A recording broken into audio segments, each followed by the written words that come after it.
I'll be there, I'll be there, I'll be there for you. I'll be there, I'll be there, I'll be there for you.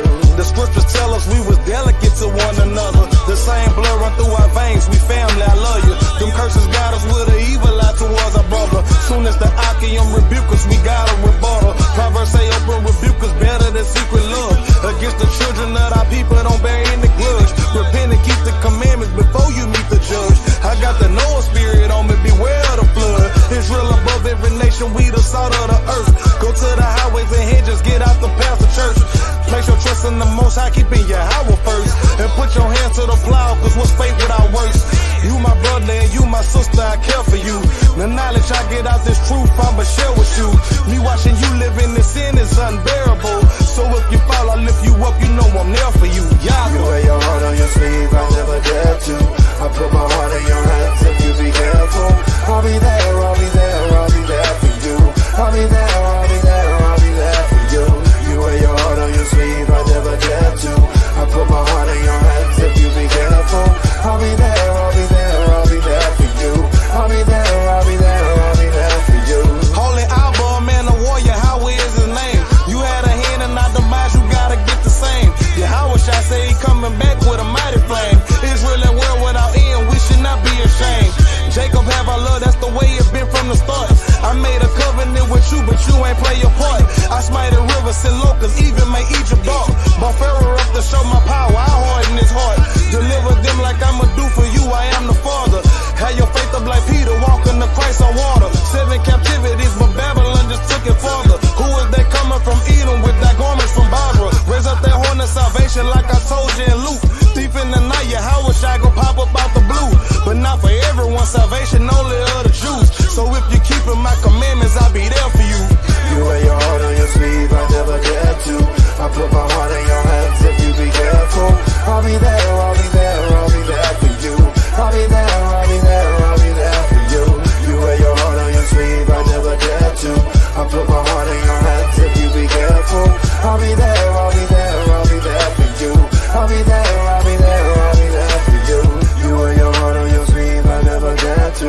I'll put my heart in your hands if you be careful. I'll be there, I'll be there, I'll be there for you. I'll be there, I'll be there, I'll be there for you. You wear your heart on your sleeve, I never dare to.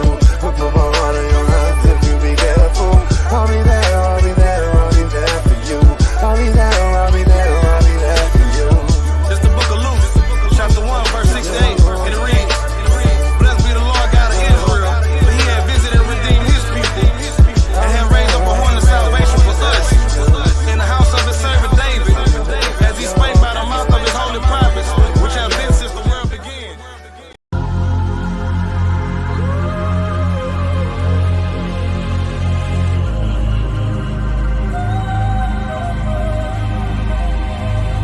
All we see is pain, my people see the same. They locked us down in chains, we just praying for a change. They knocked us off the throne and stripped the earth of our names. My heritage I claim, I just pray they do the same. Cause if they only knew that we the true Jews. But if they only knew that we the true Jews. If they only knew that we the true Jews. But if they only knew that we the true Jews. You saved us from Egypt and Moses was a leader.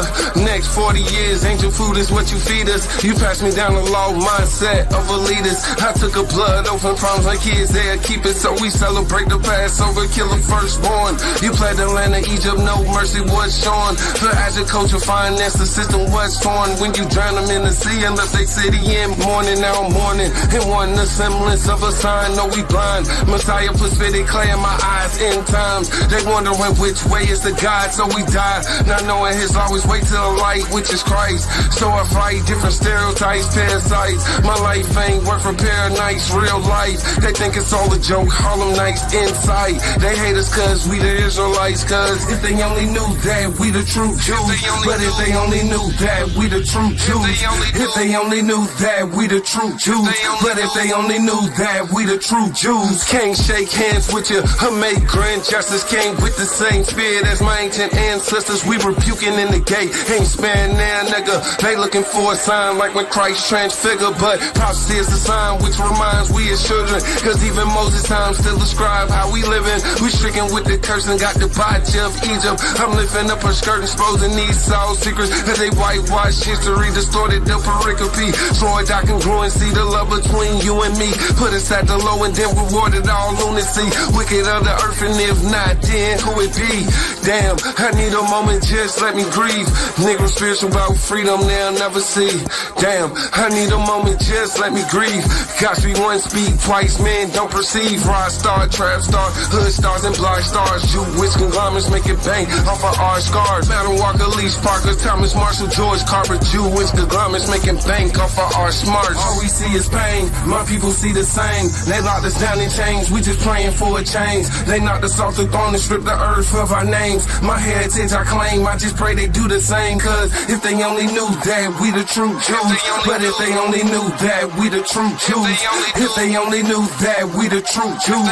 But if they only knew that we the true Jews. Yeah, we the true Jews. And you don't need a diamond tester. No man in the house, how can your mom protect you? They quick to hit us with a charge like we driving Teslas. You make a stand and give you bars, but you ain't riding scepter. You'll never trust a white man saying I can help you. Cause Hebrews 12 and 16, they all child molesters. They arrive with all smiles, show the kindest gestures. They're hard ass when you say you got a lie detector. But that's cool though, Yasharala up next. The elect, so we bump head, we gon' cut neck. Just death through your Howard shot to that wine press. That white will turn red like Edomites when they upset. I'm trying to warn them, but 2/3 won't listen. I don't gotta be Jordan, it's my bro Pippin. So I'm sturdy till they put me in the hearse. Till my family is the rank, cause my salvation first, we them Jews. All we see is pain, my people see the same. They locked us down in chains, we just praying for a change. They knocked us off the throne and stripped the earth of our names. My heritage I claim, I just pray they do the same. Cause if they only knew that we the true Jews. But if they only knew that we the true Jews. If they only knew that we the true Jews. But if they only knew that we the true Jews.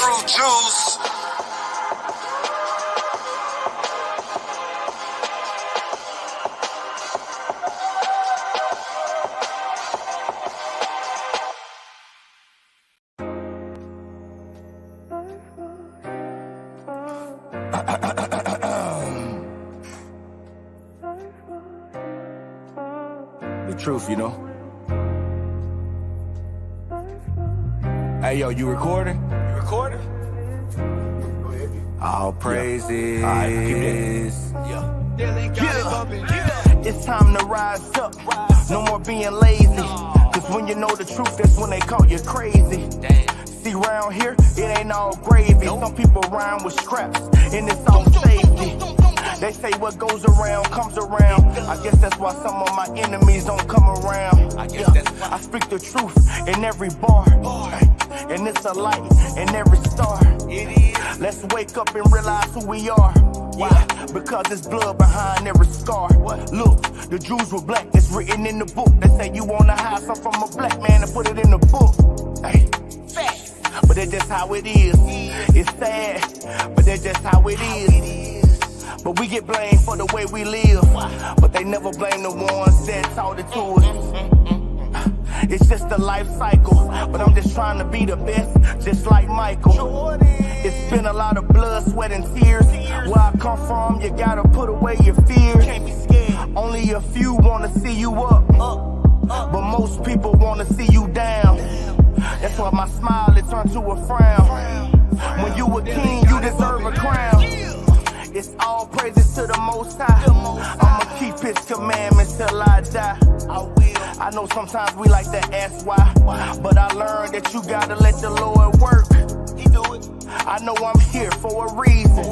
Damn, they killing for no reason. Yeah, it's been a bloody season. My people constantly fighting demons. See, I appreciate everything. All the love, all the hate, I mean everything. Giving wisdom to my offspring. We laced up like shoestrings. Just putting on for the home team. They'll try to block your shine like sunscreen. They will. Yeah. Hey, don't mind me just giving wisdom to my offsprings. Hey, let's keep the holy days, and stay away from old ways, Let's keep the holy days, and stay away from old ways. Let's keep the holy days and stay away from old ways. Let's keep the holy days and stay away from old ways. All praises to the Most High.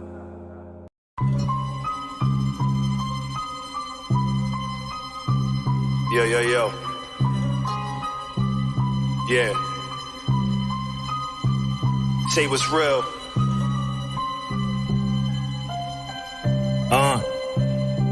My father figure keep me guided, I'm always protected.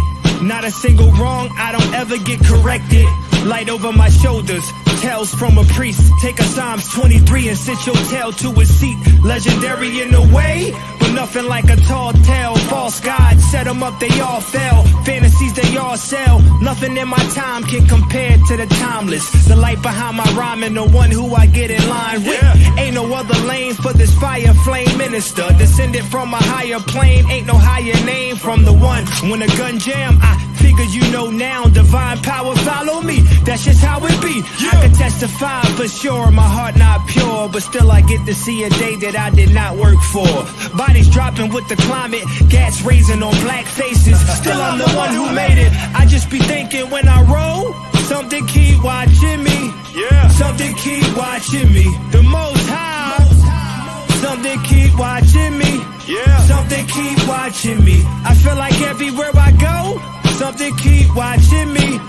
Something keep watching me. The Most High. With my conscience, I acknowledge that there is a higher power. Look at me. False idols never promise victory. You survive cause you was meant to. Stop the guessing, you a prized possession. Blessing from the sky, ain't no higher lesson. I'm a messenger, you should get with this rhythm. Gospel, you ain't gotta be poor with chains no more. Flip up your master plate, don't be captivated by your master space. The earth is yours, but first the one we know gon' have to pass away. Destiny, you part of a higher design. They tell me the sight of his eyes like fire and wine. Coming at the wild child who made it through the birth canal. One shot, amazing how you missed the kiss of death. Life was in your step, people turned away from out this way, never coming back. Slipped and fell inside the cracks, landed on their back, but you 10 toes in the field, still in one piece, for real from the bottom, where all kind of brothers get easily killed. Rest in peace to them. You part of a higher design, they tell me the sight of his eyes like fire and wine. When I roll, something keep watching me.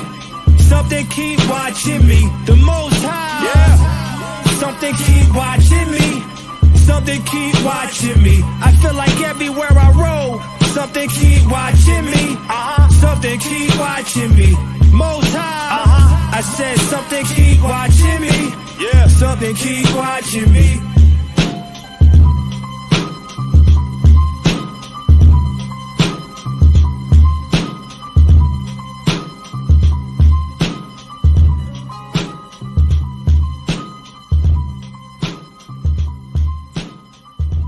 Shalawam, shalawam, shalawam, family.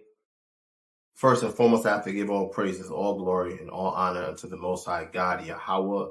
Of course, I do so in the name of his only begotten Son, Yahushai, who the world ignorantly calls Jesus Christ. It's your brother Ariala of Sakari, and I am excited to present to you, the nation of Israel, the official Hebrew Israelite Bible. Now, this has been the culmination of 4 long years of hard work, and it is available for purchase at HIBofficialzion.com. Get yours today. Shalom, Sister Mayan, a student ambassador for the Spiritual Midwifery program. Spiritual midwifery has changed my perspective in a positive way when it comes to birth work. It has made me confident that I'm taking on the role that the Most High has chosen me for. I feel as though it has provided me with the right tools to better serve my current clients as a doula and future clients as a midwife. What makes spiritual midwifery stand out more than other trainings and programs is that it's much much more personable. Just being able to learn with and learn from sisters that are like-minded brings out a level of closeness and spirituality that could not be achieved by anything not ordained by the Most High. I can definitely feel his presence every time class meets. I would definitely recommend the program to other Hebrew women pursuing midwifery. It's such a joy to learn from another Hebrew sister and also have a community of sisters to learn with that face the same daily struggles that we face in life.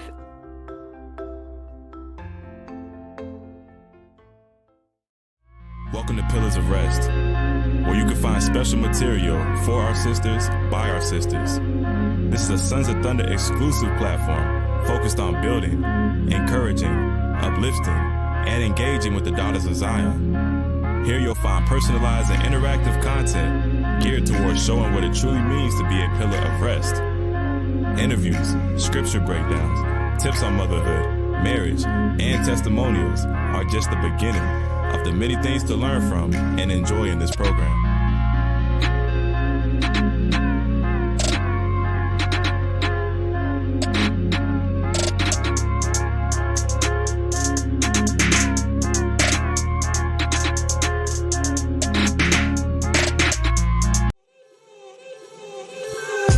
Welcome to the Truth of Yah.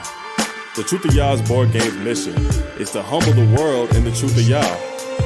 The Truth of Yah's board game's vision is to build up the poor man and woman in spirit.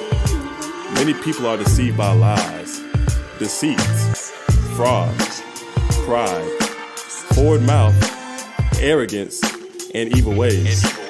The poor in spirit are attacked daily. The vision to build up the spirit is to cause people only to walk in the ways of Yahweh, just as his son Yahweh Shai and the prophets did, by not just speaking the word, but by putting every word Yahweh spoke into action. We're the Sons of Thunder Israelites, and it's our heart's prayer and desire that you all get the Truth of Yah game. Use our discount code SOT for additional savings. Shalawam. All right, man, let's play, man. Let's get it.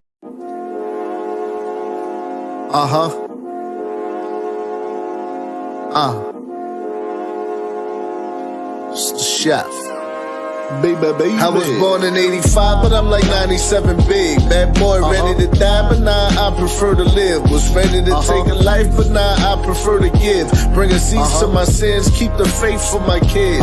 Francis in the flesh, I'm back here. Homie, get out my chair. I'm back live, baptized, rap guys. With the laws of Moses, graced by Jesus. Cherry red M3s, how I display fruits to the masses. Over their heads like bad passes. The potter made me clay like cashews. Still slicker than your average. Cheffy Smalls keep it slaw like cabbage. Breaking down the walls like the law spelled backwards. No episode, no theatrics. Killing everything you in. No Patrick, shit's graphic. Who touching the kid like sick Catholics? Cheffy the savage, flows classic. I think my music is being so well received because it's just some real shit, you know. It ain't like I said, it ain't no gimmicks behind this shit, you know. I'm just a nigga that live in Brooklyn that get busy, you know what I'm saying? The shit I be talking about don't be no bullshit. It be some shit that I've been through. I mean, I'm not trying to be no role model, nobody. I'm not trying to tell nobody what's right and what's wrong because I live my life doing wrong.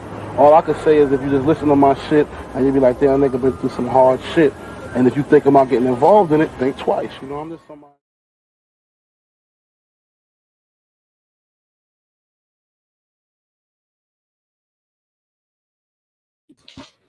Hey, shalawam, yasha Allah. Shalom, family. Ashar Pesach.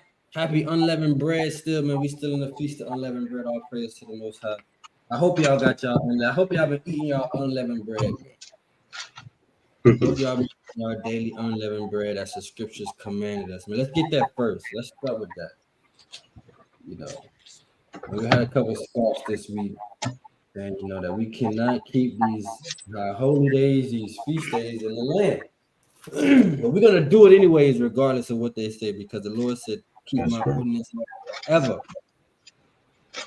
Forever. So forever means forever, I would assume. Like whether I'm in the land or not. Right? So let's get that. Let me get that real quick. I'm your automobile. Bring it out. It's the book of Exodus, chapter 12 and verse 15. What is that? 7 days shall ye eat unleavened bread. How many days? 7 days. Even the first day ye shall put away leaven out of your houses. For whosoever, Salakia, eateth leavened bread from the first day until the 7th day, that soul shall be cut off from Israel. Right? So we got to make sure we eating and taking our unleavened bread. But guess what? In the spirit of that unleavened bread, you got to be trying to move the leaven out of your spirit. Because the leaven that's within your spirit is going to get you cut off from the congregation forever and ever. Right? Is Jacob saying purposefully miss the literal or the physical eating of an unleavened bread? Miss the day? Of course not. Right? Of course not. But what I'm saying is, get the leaven out of your spirit is the most important thing, because that's what's gonna get you blotted, your name blotted out of the book of life. That's right. If you're not taking heed to examining yourself, as the scripture saying, taking heed to the leaven that's within. And like the other one brought out last night, man, the Most High will get you out of here. He will blow out your candlestick, as it says in Proverbs. Right. So shout out to everybody that's in the chat, all the members. If you haven't already, make sure you become a member of the YouTube channel. You can go to the YouTube, the main homepage. At the top right, there's a join button. You can join the YouTube and you get your questions answered first. You get special tags, right? You get the special emojis that we have for the people, right? You also get to partake in some of the different discounts that we have for our Patreon members, that nature. Also, make sure you join the Patreon. It's going to be a lot of good content that's going to come out on the Patreon from the Passover. We got some brothers in the back working on videos with that. So make sure you tune into that. Passover was definitely a success. Beautiful event. Beautiful time, man. That camp was beautiful, right? We got to meet all the brothers in spirit and truth. And hey, next year you should be making plans to be there, right? I want to see everybody that's in this chat, Lord willing, at the Passover. Right? It's very important, right? Forget what the naysayers and the gainsayers say. What else are you gonna do? Celebrate Easter? What you gonna do? What you about to do? Mother's Day? Right? Is that what y'all about to do? Mother's Day? Come on, man. Y'all about to really celebrate Juneteenth, which I ain't against Juneteenth because it's for our people. But they got it in the gayest month there is. They make a month. Hold on. Easter is so wicked. They made a month gay. Oh. I feel sorry for all the June babies that was born. Everybody that was born in June is terrible. How did they make y'all whole month gay? Ooh. That's crazy. That happened after 1989. So those after the 90s. That is insane. They made a whole month gay, man. But hey, what else are you gonna do? Why would you not keep first fruit? Right? What you gonna do? 4th of July? Memorial Weekend? Come on, man. But then they tell you to run away from the Lord. Hey, I don't want my guy laughing at me. Then they tell you to run away from these and pick up Easter or high holy days, man. Man, we're not doing that. We're not doing that. We're gonna do what the Lord prescribed, man. Whether we in the captivity or we in the land, point blank, period. Right? And we might get a few scriptures on that as well if we have time. Also, make sure you let's pull up the calendar too. Let's show what we got next coming up. Right? Let's show what we have next coming up. Everybody should be able to see the calendar and still hear me. So what we have next, May 7th is the second month. The second month, May 7th at evening. Let me see what day is that on. Let's see what day that's on. It's in a couple days, in about 2 weeks, actually. That's on a Tuesday, right? May 7th, Tuesday at even. All right, so if you're gonna attend in Atlanta, RSVP to SOTfeastdays@gmail.com. Again, that's SOTfeastdays gmail.com. That's where you'll be sending all your RSVP. Then we got Feast of Pentecost, June 15th, right? June 15th, you want to show up the Feast of Pentecost, right? Also, too, that May 7th new moon, you know, it's on a Tuesday, but I still think it should be a good turnout, man, because the turnout for Passover was so good. So don't prioritize the ones you like the most and the ones you get to dress up for and see the family and take the pictures. Don't prioritize those ones. Take the pictures and dress out in your garment for the new moon. Right? Prioritize first fruit. Prioritize blowing of the trumpet. Hey, prioritize Day of Atonement. Right? Feast of Dedication. Make sure you're making these things a priority for you, right? What else we got in the announcements? We're actually going to be changing also to one of the good soldiers. Send that email in the chat, and Mariah, Amari, if you were in the chat for the counseling. Let's get that rolling. We got a new counsel email. So brothers and sisters need counsel. You're going to send it to a specific email, and then we'll reach out to you from there. Right. So send that email in the chat, Amari, if you're in here. I think that's all the announcement. Passover was beautiful, man. I could play some videos. I might do it at the end if we got time. I got some good pictures too, if we got time, right?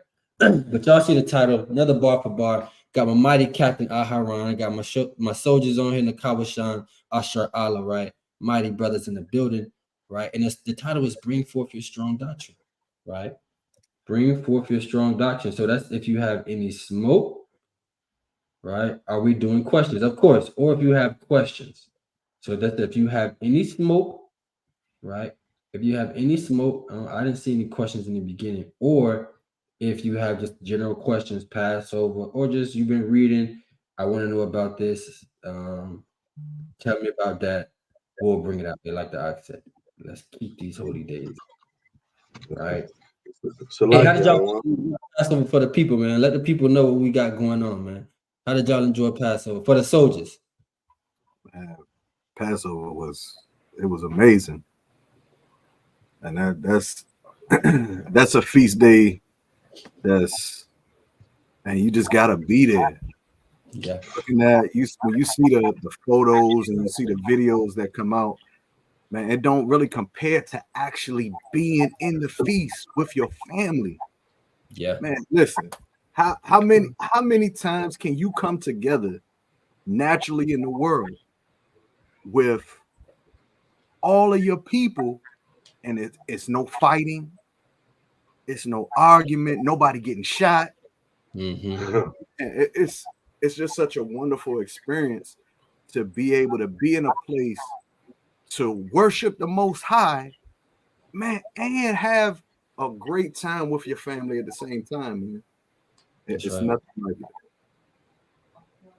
Yeah, that's right. That's the thing about it too. A time where it's just so peaceful in your house. Like it's no problems here. All you worrying about is the Passover and being with your family. Go ahead, Ashar. I'll let you say something real quick. Con, it was glorious, man. The thing that stood out to me was within our camp specifically. There's still a lot of brothers I hadn't met in person. There's still a few captains I haven't met in person, and it was an honor, man, to be around like-minded brothers and wiser brothers than me. To just watch how they move and watch how they carry themselves, watch how they speak to our guests and their families and how they interacted with them. It was a great learning experience for me. Also, some of our newer soldiers that are coming in, I got to meet them as well. It's still a few brothers I haven't met yet. Zachawar, Lord willing, I'll meet you soon. But he came in on my prospect phase with me. But also Adawan Araya, Lord willing, I'll meet you brother soon. But it was just glorious to be around like-minded. The spirit was very strong, man. I enjoyed it very much. Are you? That's right. What you got, Captain? You got to stay for the people, Cap? Hey, I tell you one thing. Like the brother said, man, just feeling that spirit that's there. That's what you can't get if you're just looking at, a picture or a video. Feeling that spirit. It's like almost, you know what I compare it to? And y'all know what I'm talking about. But remember when it was like homecoming or like grad night in high school, and it's just like Yeah. everybody get it, everybody just happy, just vibing with one another. That's the only thing I can compare it to, y'all. You know, so if you weren't able to make this one, make it a priority. You got to come next time, okay? But and also I don't want to see, you said something earlier. I don't want people to forget about the spiritual leavening that we need to take out. It's one thing, all right, to eat. We are in the feast of unleavened bread, but understand that there is a spiritual component that you cannot forget. All right. I just want to bring a couple out just to kind of touch on that, some of the spiritual leaven that we should be working on during this time, right? If one brother could get me the book of Matthew chapter 16, and we could start at 11, and another brother give me Luke 12:1. This is the book of Matthew, chapter 16, beginning at verse 11. How is it that ye do not understand that I spake it not to you concerning bread? So you see, Yahushua, he was telling his disciples, hey, beware of the leaven of the Pharisees. And they were confused, like, what you talking about? Are you talking physical? Is it spiritual? But he's about to explain, right? Keep going. That ye should be aware of the leaven of the Pharisees and of the Sadducees. Right. Then understood they how that he bade them not beware of the leaven of bread. So this isn't just about bread. Now, I honestly, you better eat unleavened bread. You better not be eating that Wonder Bread right now. Absolutely, because thus said the Father. Okay, but not only that, keep going. But of the doctrine of the Pharisees and of the Sadducees. Doctrines itself, false doctrines itself, doctrines that tell you not to keep the feast days if you're not in Jerusalem. Those that say you don't have to keep the law. All these weird, strange doctrines, that is leaven. Any doctrine contrary to the Lord, that in itself is leaven. So what you need to be doing right now is, hey, why do you believe what you believe? What does the scripture say? And this is a perfect time. If it's something that you heard, and man, that sounds good, but I don't know. Look, you tighten that up right now, because that is leaven. And so you need to get the false doctrines out your spirit and out your mind, out your body, because they will lead you astray. So we know false doctrine is leaven. Give me that other one about Pasha, Luke 12. This is the book of Luke, chapter 12, starting at verse 1. In the meantime, when there were gathered together an innumerable multitude of people, insomuch that they trode one upon another, he began to say unto his disciples, first of all, beware ye of the leaven of the Pharisees, which is hypocrisy. Whoa. So to be a hypocrite is another form of leaven. But one brother give me Job 13:16 real quick. Because a lot of times it's hypocritical if you out here teaching, thus saith the Lord, this is how we are to live, but you're not doing it yourself. Or you over here living the double life, or you being lukewarm, or you not forgiving your brother and your sister, but you asking the Lord to forgive you. You are a hypocrite. And when you got that in Job, tell me what it says. This is the book of Job, chapter 13, now at verse 16. He also shall be my salvation, for a hypocrite shall not come before him. Hey, I'm telling you, no hypocrite is going to stand before the Lord. So that's why this is leavening to you. So right now, you need to make sure, hey, listen, am I walking the walk instead of talking the talk? Am I being a hypocrite? Because, hey, you know what? I'm saying thus saying the Lord, breaking up all these deep topics, but am I forgiving my brother and my sister? Am I forgetting the first principles and oracles of God? Because that's leaven. And one brother give me 1 Corinthians chapter 5, start at 7, Baba Kashah.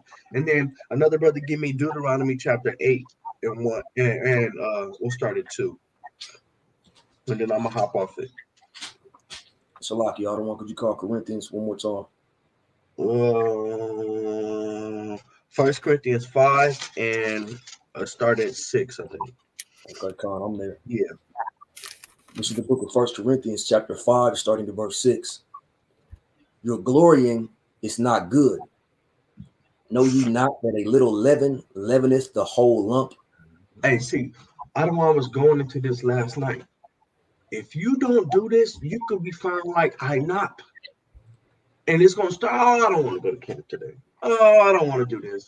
Oh, hey, I know the scripture say forgive, but hey, that's wrong. And I'm mad. I'm not satisfied yet. That little bit of leavening, that little bit, it could cause you to go off completely. And so you might not even make it to the next Passover. It was so crazy how the brother said, Americans not going to be here in 10 years. And that brother's not in the spirit in 10 years. So so that's why in this feast, you really got to be sure to get out that spiritual leavening. Do not forget that.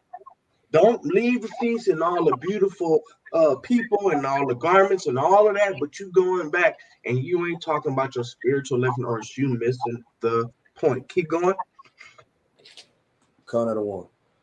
Purge out therefore the old leaven, that ye may be a new lump. You got to be a new lump. Hey, how they say, new year, new me? You made it Passover, new year, new me. Why? Because I'm purging out that old leaven and being that new lump, being a new creature. Understand? Keep going. That ye may be a new lump, as ye are unleavened. Right. For even Christ, our Passover, is sacrificed for us. Christ is our what? Our Passover. Exactly. So we are keeping this feast and these laws in the spirit of Christ, not in a legalistic form, because we don't have a temple to do that. And we do not live in Jerusalem to do that. But through Christ, we understand that is our Passover. And this Feast of Unleavened Bread is a spiritual one in which we are to repent and follow Yahweh Shai.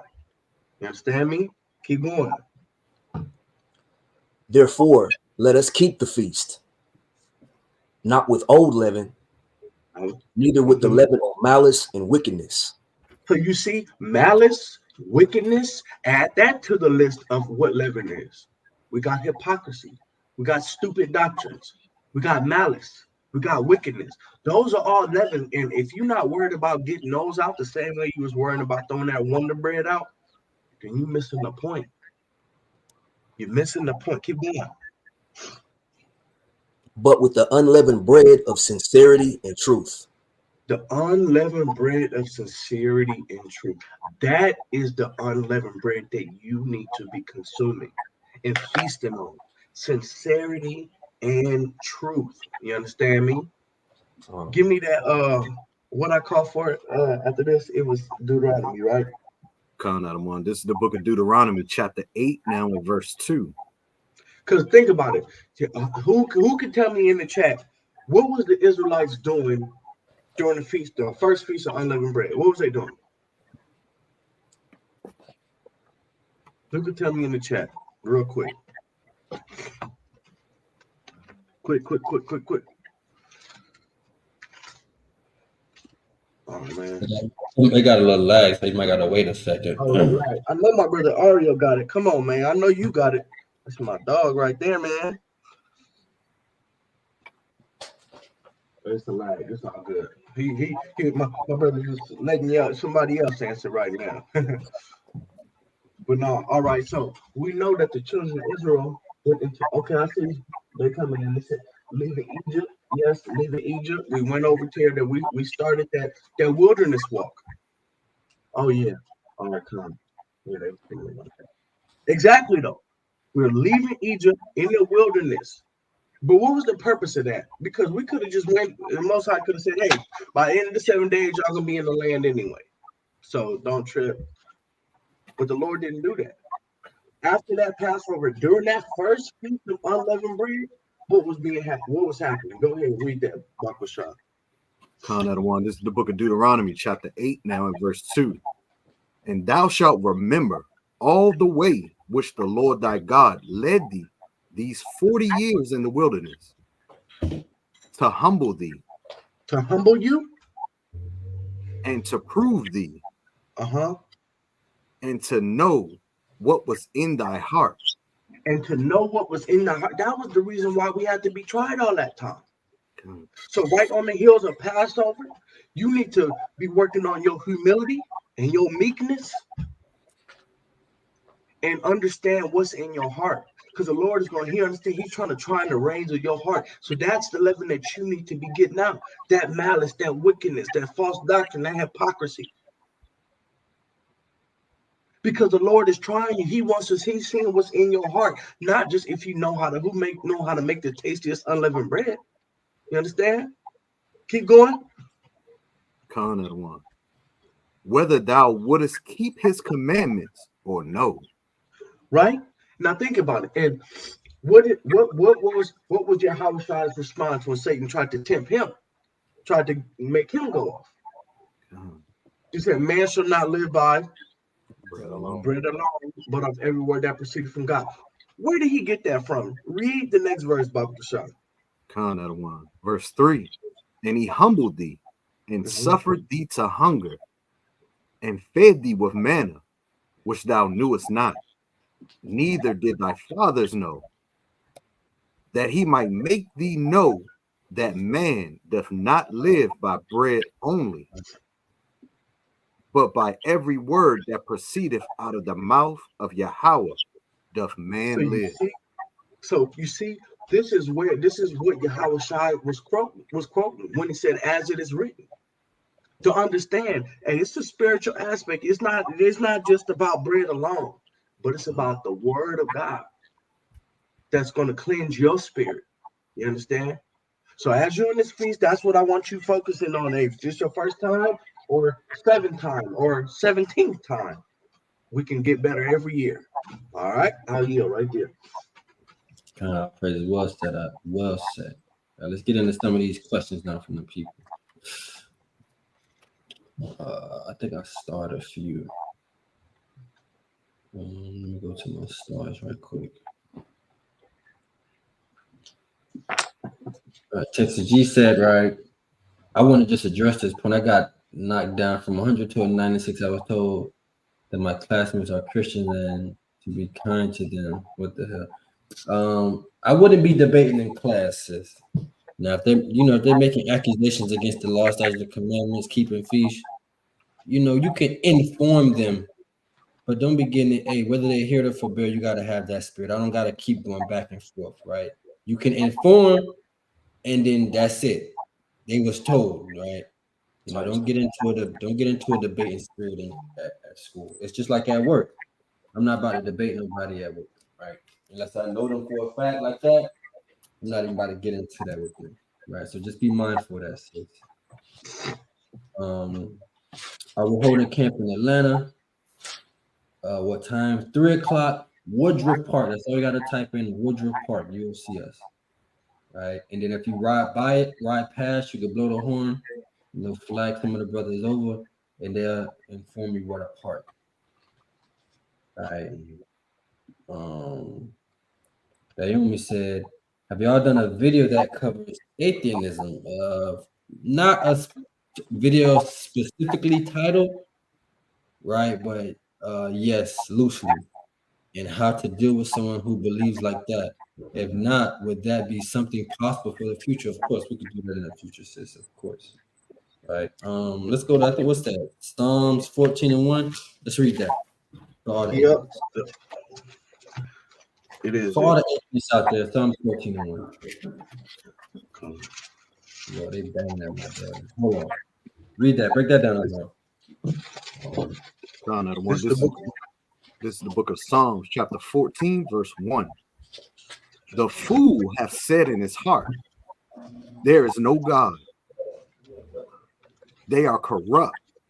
They have done abominable works. There is none that doeth good. Read it again from the top. The fool hath said in his heart, there is no God. See, that's what the atheists have said, man. And the scriptures go and classify them as a straight fool. The fool has said in their heart, there is no God. Instead, they believe in science and the doctrine of the white man, which literally becomes their God. things like the Big Bang theory and different theories that they go along with, to conclude or to rationalize why things happen on the earth, not understanding that this is a perfect design, right? When you look at how the Most High set this up, it had to be designed, right? All the atom, it had to. Nobody, it just this. Even atheists don't believe in that many coincidences, but for the earth to exist, how it exists, it's too many coincidences. It's too many coincidences. So it had to be some kind of creator, and the creator that we know, the one in true power, is Yahweh, right? That's right. And see, the science, it might be able to tell the how, but it doesn't tell the why and where from. Yeah. The Lord is the why and where from. And statistically, it's harder to prove that. Let's just say if the atheism, because we know that the Big Bang is the prevailing theory. It's statistically harder to prove that came out of nothing other than it is to prove that it had a source and boom, it came from a source of power, from the Lord. If that's the route that you want to go. But yeah, hey, that could be a whole class on that, because it's a lot of meat on that bone. Yeah. The brother Yakov said the prayers had me thinking we were out that day. That's a fact. Kahar was out, man. Hey, shout out to my priest, Mr. Allah. He was bringing it out with the prayers. The brother want to be Levi. Michael says, Shalom, Adawan, can you give an understanding on Revelation 23? We actually have a lesson on that. Adawan had some old notes that we was looking at from Revelation 20. So stay tuned for that class coming. That class has to be brought out, Lord willing, this year. We got a bunch of notes and scriptures piled up. So just stay tuned for that. That's the whole lesson. If we do that, if we do Revelation 20 right now, we just got to suspend the Q&A. We'll have to. We'll have to. Here's a good question. Let's go to Leviticus 19:27. Hold on. Before that question, there was one before that. Hold on. Wait. Let me go back to the comments. There was one right before that. So, like, we coming back to you. It was one about Job. I don't think I started. Hold on.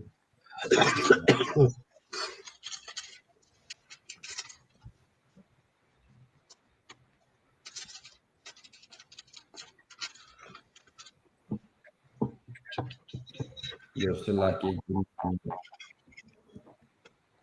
this Xfinity, you don't pay what you get for what you get. You just get trash. Somebody asked a question about Job and ladies. Oh, right here. Naomi, right? Let's read that real quick for the people. Job 9:9. That's a good question. Interesting question. And then somebody get Jeremiah 10. I think Naomi may understand this, but for the people that get caught up in these doctrines, Jeremiah 10. Read that for me, Job 9:9. This is the book of Job, chapter 9, verse 9. Which maketh Arcticus, Orion, and Pleiades. Right, so these are different constellations, right? So when you're talking about Pleiades, when you just look up the definition on Google, it just says a cluster of stars, a constellation of stars. Some call it the seven sister stars. That's going into kind of Greek mythology, right? But why people say it's possibly, you can't say without a doubt it's the Big Dipper is what I'm trying to say. But why people say it is or they think it's the Big Dipper is because one of the definitions say it's a cluster of stars that's easy to be seen at night, and then the other name for it is the seven sister stars or the seven stars. And then when you look at the Big Dipper, it has the 1, 2, 3 stars, and then 1, 2, 3, 4, like the basket, right? So some say, but I can't say yes or no to that, right? I really haven't got too caught up in that, but I do understand that, and I looked into it a little bit.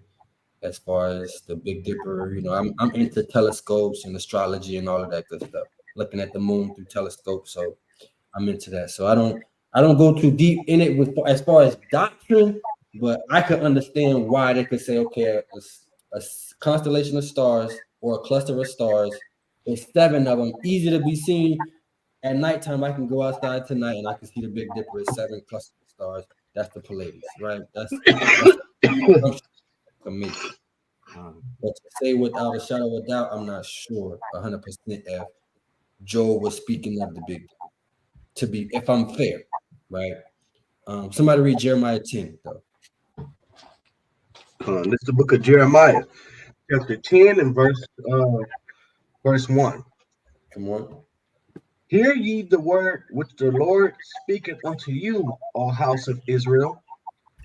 Thus saith the Lord, learn not the way of the heathen, and be not dismayed at the signs of heaven, for the heathen are dismayed at them. Right. So, so the heathen are dismayed at the signs of heaven. So don't be dismayed at the signs of heaven. Don't get too deep in it. Right. Don't get too deep in it. Right. Be mindful of those doctrines. Those are rabbit holes. Next thing you'll be looking into is the black hole and going deep into that. Right. Be mindful of that. Right? A lot of that stuff is Greek mythology as well. Go ahead, Aharon. I see you had something. Yeah. Give me the book of Wisdom of Solomon. We can start at verse 1. I mean, so like it, chapter 13, start at verse 1. Bring it out. 1 through 5. It's the book of Wisdom of Solomon, chapter 13, starting at verse 1. Surely vain are all men by nature, who are ignorant of God, and cannot out of the good things that are seen know him that is. See, this answers both questions, because it says basically you're silly. You are silly if you can see all the constellation of the stars, see all the things that the Lord has done, and not know that there's a God. If you can see all that it was done beautifully and not know that there was a divine power to do that, you're foolish right here. Okay, keep going. Neither by considering the works did they acknowledge the workmaster.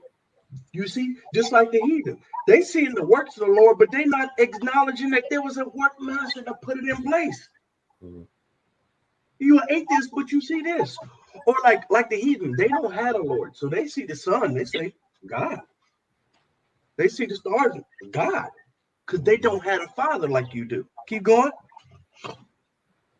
But deemed either fire or wind or the swift air or the circle of stars. Oh, wait.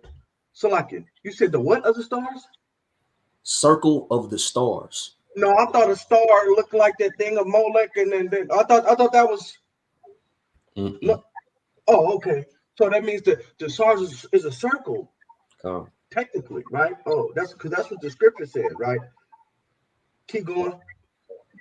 Or the violent water, or the lights of heaven, to be the gods which govern the world. See, they think that's what paganism is. Paganism is the worship of the elements of the earth. And that's what's explaining. Y'all are pagans. Y'all seeing stars or fire or water or wind, and you think that these are the gods of the earth. And so a lot of people who get off too deep into that astronomy, that's what they think it is. Instead of just letting it be, oh, that's something the Father made. Yep. You understand? Keep going.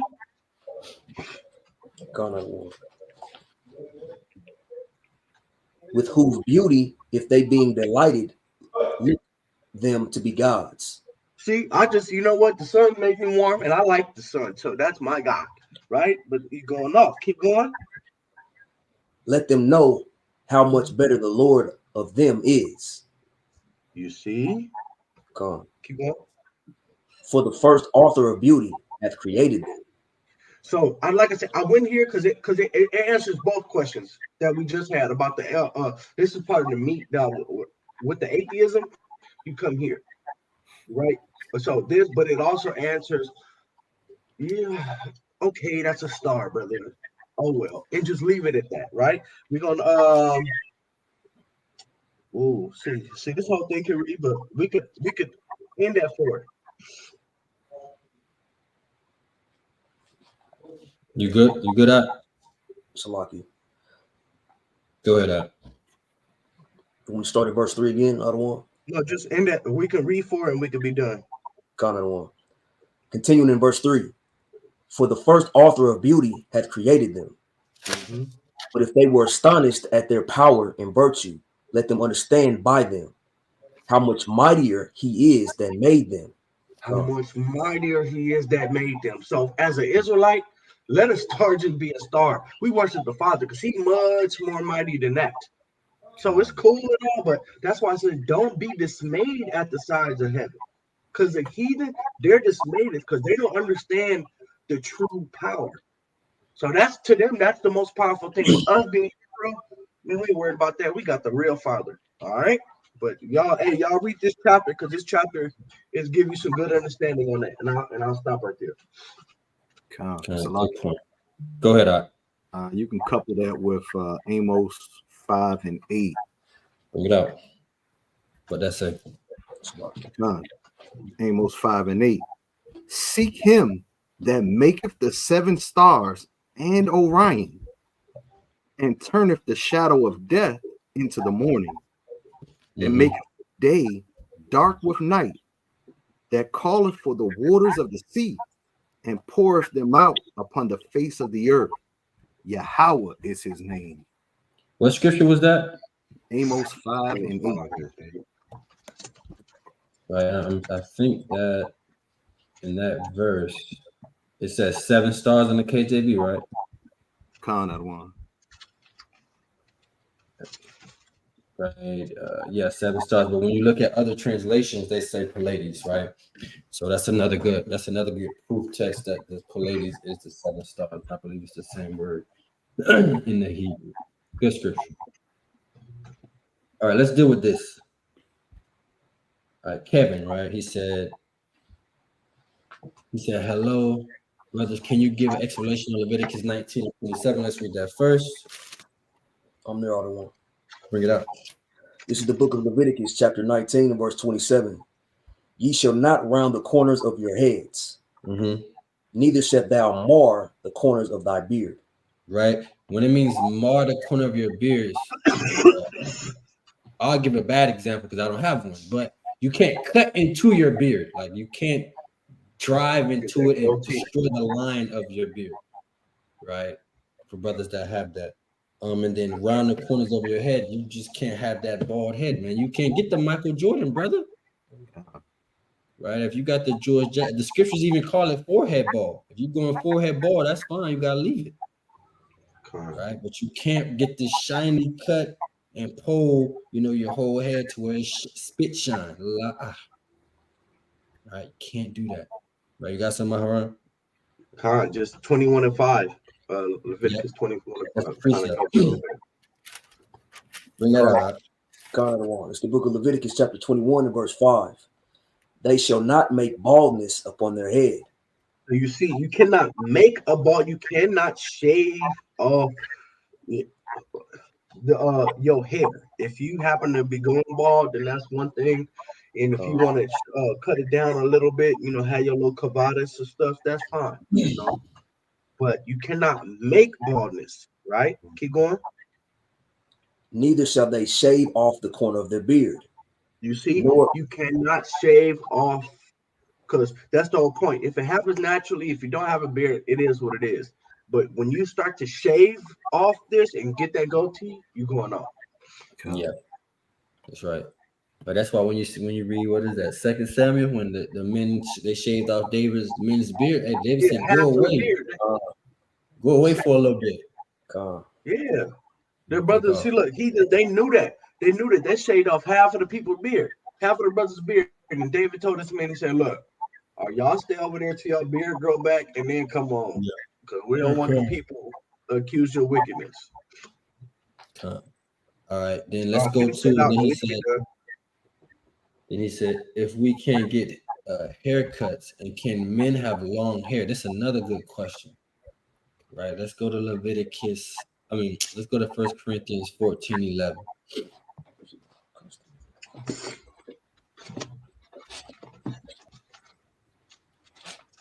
Another one. This is the book of Corinthians, chapter 14, now at verse 11. Salakia, he went 11 and 14. 11 and 14, Salakia. Doth not even nature itself teach you that if a man have long hair, it is a shame unto him. But if a woman have long hair, it is a glory to her, for her hair is given her for a covering. So right now, a lot of people use this scripture to say, see, men can't have long hair because it's against nature. Wait a minute, though. The Lord prescribed the Nazarites to have long hair. Let's go to Numbers 6 real quick. Right.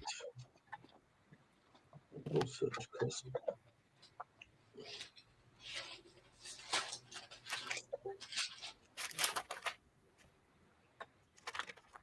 I'm the other one. Read that. Start from the top. Yep. Another one. It's the book of Numbers, chapter 6, starting to verse 1. And the Lord spake unto Moses, saying, Speak unto the children of Israel, and say unto them, when either man or woman shall separate themselves to vow a vow of a Nazarite to separate themselves unto the Lord.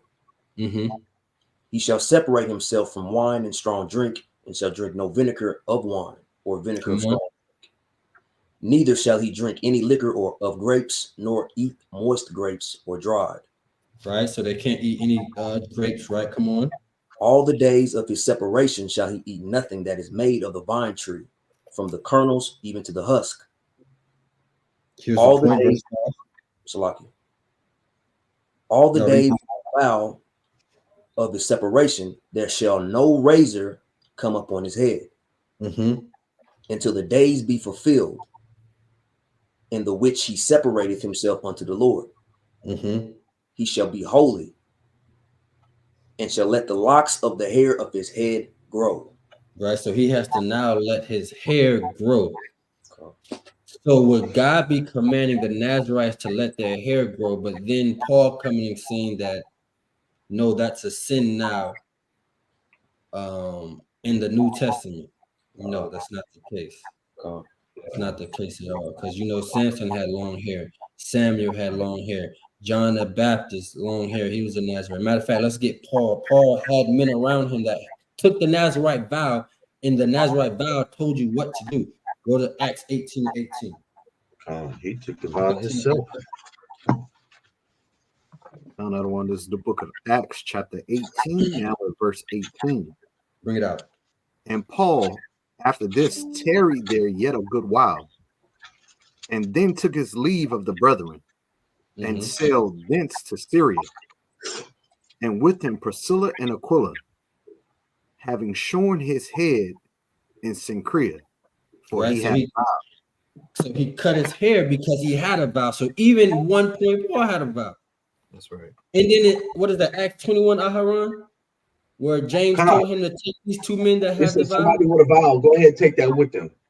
Yes, right. So they had long hair, right? So there's nothing wrong with having long hair. What Paul is talking about here is the Greco-Roman culture of growing your hair and having effeminate nature.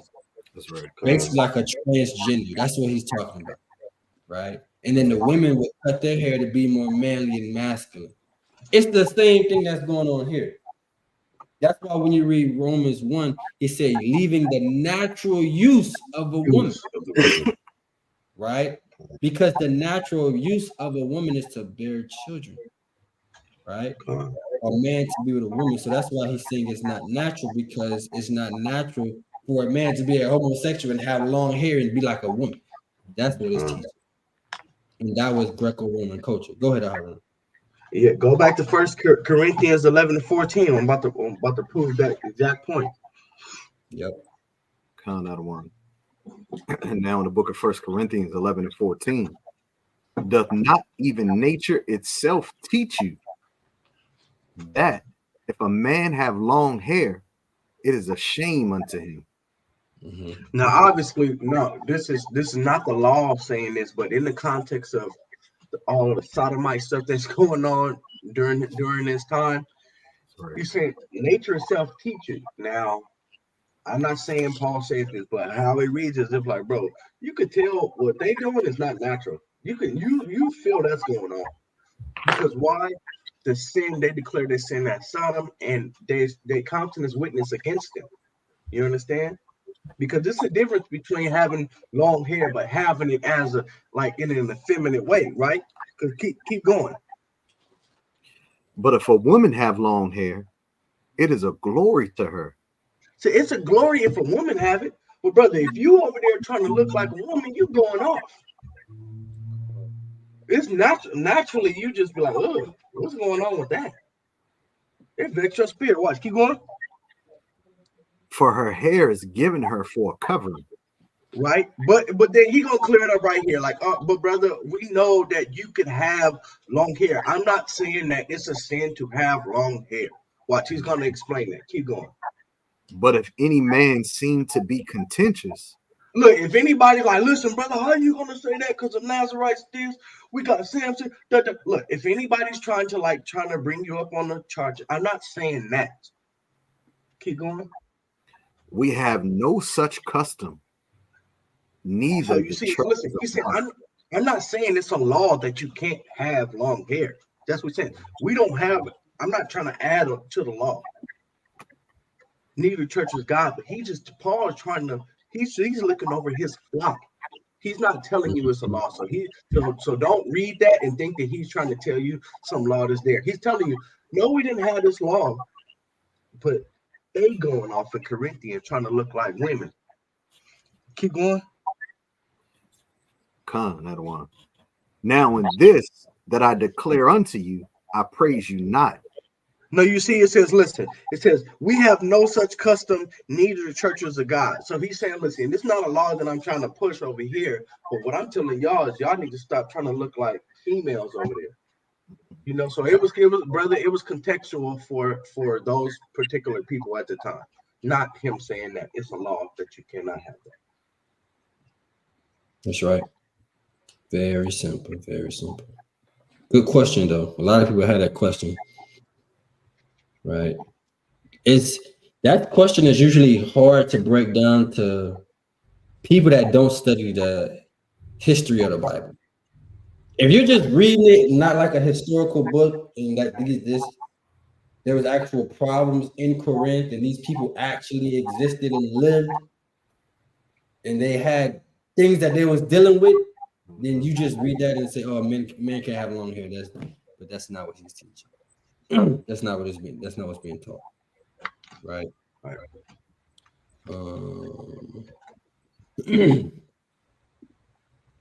They said when you guys, Highlander said, when you guys are searching up definitions to words, what website do you use? We use Blue Letter Bible. We use Bible Hub, and then you can get a strong concordance that I have here, right? You can get a strong concordance, and then this has all the words in the Bible, Greek and Hebrew, which you can reference to. Like Hebrew Old Testament sometimes. Say it again. Hebrew Old Testament. It's like if you want to see like in the Paleo and really line it up. It's just called Hebrew Old Testament, and if you want to see it say parallel Hebrew, Yeah, that's an amazing website actually. Mr. Lockett. Go ahead. You gotta always remember. I use it as a 4D. Diction does not determine doctrine. Yeah. So be careful when you're looking up definitions, because that definition it may be defined by somebody who already has a doctrine, and the doctrine may not be in line with the Bible. That's right. So you may look up a definition that supports the Trinity, but we know the Trinity is not in the Bible. So you got to be careful with your definitions. Make sure that it flows with the Bible. That's right. For example, like in the KJV, it has the word Easter. But when you look at that definition, and it's like somebody that they see Easter is in the Bible, right? But then when you look that definition up, it's actually Pesach, meaning they were keeping Passover, right?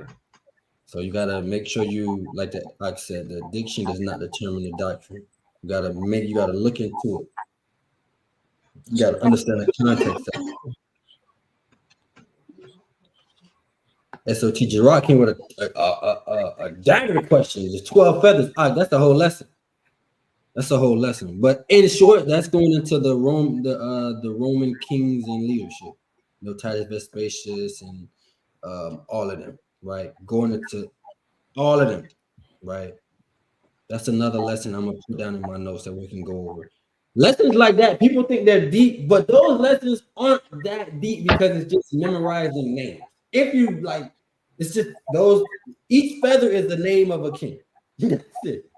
But them lessons aren't that deep. It's just getting the history behind it, what makes it interesting.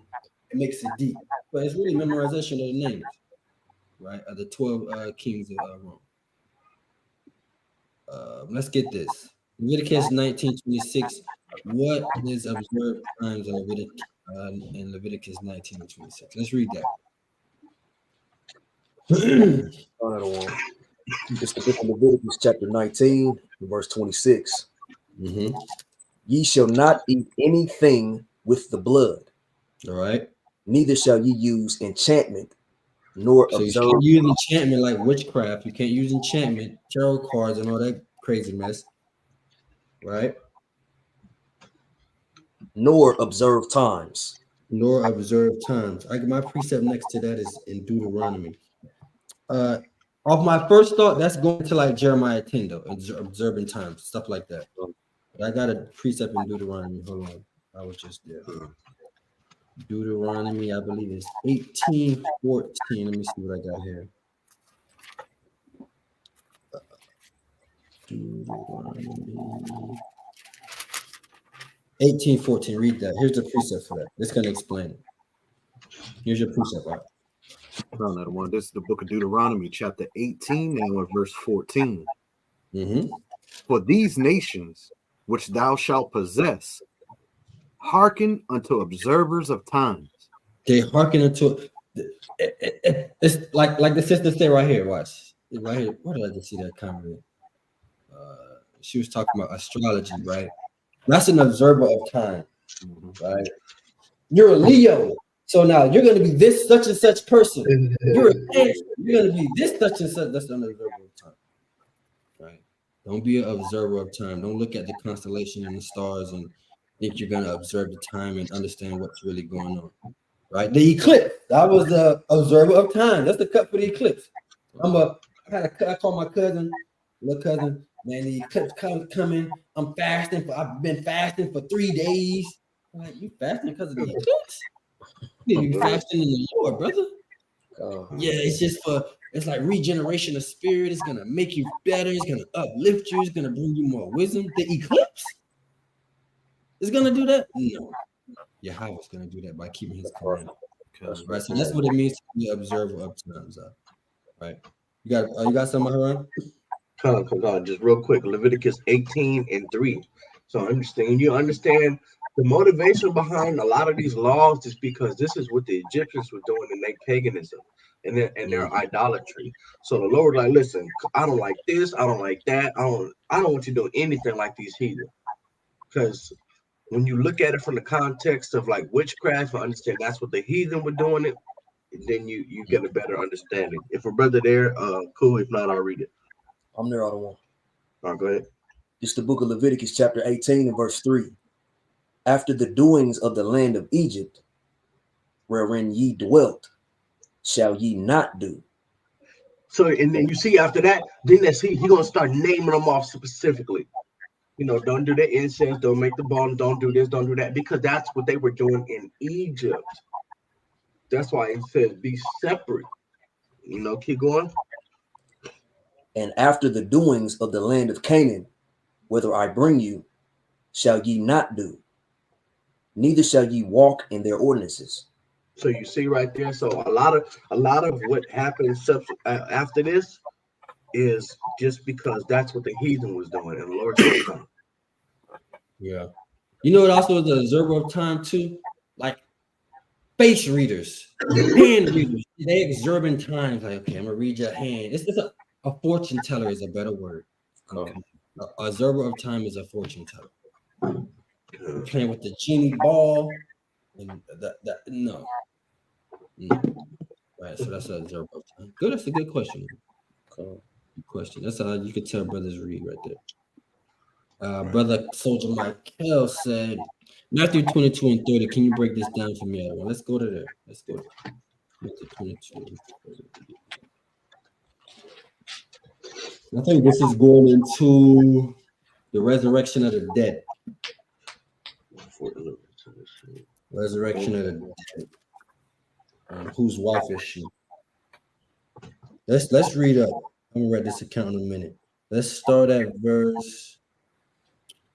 What verse he wanted? 30? 23. Yeah, let's start at 23. Another one. This is the book of Matthew, chapter 22, now at verse 23.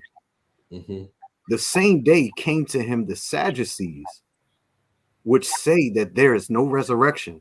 So already the Sadducees' doctrine is they don't believe in the resurrection. Right. That's their doctrine. So they're already coming to do what? Scoff. They scoffing. It's like a brother that come up. He seems sincere, but you're Egyptologist. You don't believe what we teach. Right. So at the end, all your questions are only to scoff. Same thing they was doing to your house shop. That's why the book made it known. Go ahead, Aharon. No, and look, did y'all? So the Sadducees, they do not believe in heaven. They do not believe in the resurrection. They do not believe in the Holy Spirit. If you look in history, they believe that basically what the Lord gives you in this life is His favor on you. So if you're rich, you right, and if you're not, you're wrong. Did you know that the Pharisees believed in it all? So the Sadducees and the Pharisees, they didn't even agree. They only came together to scoff Yahushua. But they got opposing doctrine. Just interesting. Yeah. All right, go ahead. Which say there is no resurrection, and asked him, saying, Master, Moses said, if a man die, having no children, and his brother shall marry his wife, and raise up seed unto his brother. Now there were with us 7 brethren, and the first, when he had married a wife, deceased, and having no issue, left his wife unto his brother. Likewise the second also, and the third unto the 7th. And last of all, the women, Salakia, and last of all, the woman died also. Therefore, in the resurrection, whose wife shall she be of the 7? Now let's stop here. This is crazy, right? This is crazy because the only reason this law even exists is because the husband died. So in the resurrection, the woman has to be to her first husband because that's her husband, because her husband died. The only reason the other brothers come into play is because what? To raise up seed to her brother, so his name doesn't die. That's it. But in the resurrection, his name, if he's chosen, lives what? Lives on. So that's him. That's very simple. The Sadducees were simple. Right? Let's keep going. For they all had her. Yahushua answered and said unto them, Ye do err, not knowing the scriptures, nor the power of God. See, Yahushua not even dealing with the question. Y'all only believe in resurrection. That's why y'all going off, because y'all don't believe in the resurrection, the power of God. Forsake that question. Let's deal with this. Y'all don't believe in the resurrection. Y'all already going off because y'all don't believe in the power of the Lord. Read on. For in the resurrection, they neither marry nor are given in marriage, but are as the angels of God in heaven. Right. But now, right. So now I think that's verse 30. That's his question, right? So a lot of people will go here and say, well, see, in the kingdom of heaven, there's going to be no babies. In the chat, who can cut that? I want to see in the chat who knows how to cut that right there. People say that in the kingdom of heaven, there will be no babies born. Which that don't even make sense, right? That don't even make sense. But what this is talking about, obviously, when you die and you go up to the Father, as Ecclesiastes said, you're not up there having sex. You are as the angels are, right? You're in the spirit realm. So when the loved one passes away, in the truth or not, they ain't up there having more babies in the spirit. Like, they're not marrying either, right? They're not giving to sex. They're not doing that. They're in the spirit realm. The chat is confounded. Ooh, somebody put Isaiah 61:9. Let's see what that says. Michael put that actually. Zechariah 8, Zechariah 8:5. Okay, my brother's sharp, man. Isaiah 60:22. Let's see. Let's get the first one. Isaiah 61:8. Let's see what Michael talking about. If you got this precept, like you got the answer, you had the answer already. Isaiah 61:8.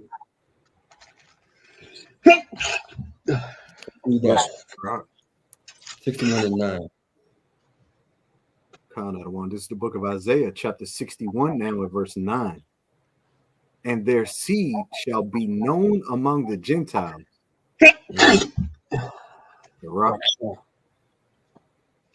And their offspring among the people. All that see them shall acknowledge them. Mm-hmm.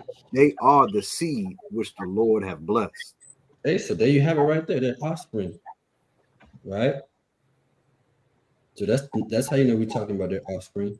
Let's go to Isaiah 60:22. That's about a good scripture. I like that one all the time. I'm there on one. Bring that up. Con, it's the book of Isaiah, chapter 60 and verse 22.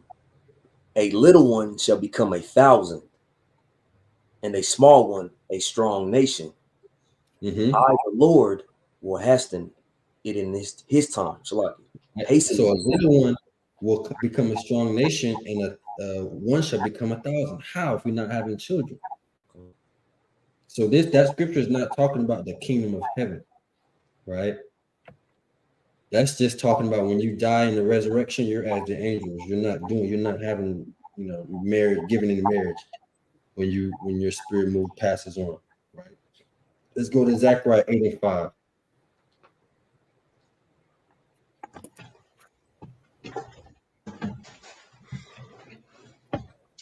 Zechariah 8:5. This is the book of Zechariah, chapter 8 and verse 5. I'm gonna start at 4.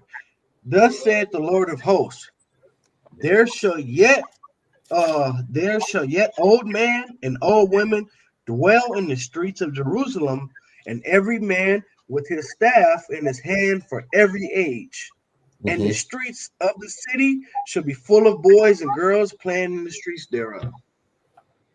Can't get away from that. Where the boys and girls come from?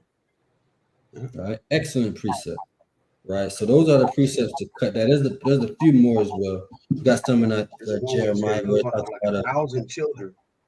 Yeah, where you're talking about the child playing with the viper and all that good stuff, right? Mm-hmm. So those are all the precepts. There's a few precepts you can get concerning that matter. Right now, let's go back to Matthew 22. Another one. Back in the book of Matthew, chapter 22, now at verse 31. Mm-hmm. But as touching the resurrection of the dead, mm-hmm. have ye not read that which was spoken unto you by God, saying, mm-hmm. I am the God of Abraham, and the God of Isaac, and the God of Jacob? Mm-hmm. God is not the God of the dead, but of the living. So he's the God of the living. So if he's the God of the living and he wants us to live on, even in the resurrection, we still got to have children.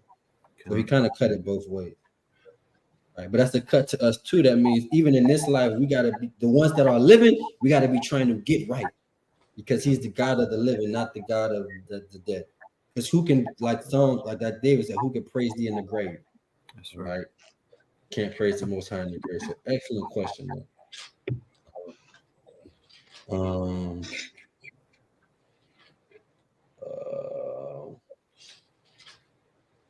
Let me see. Oh, I gotta go back up. Okay, I think I'm back.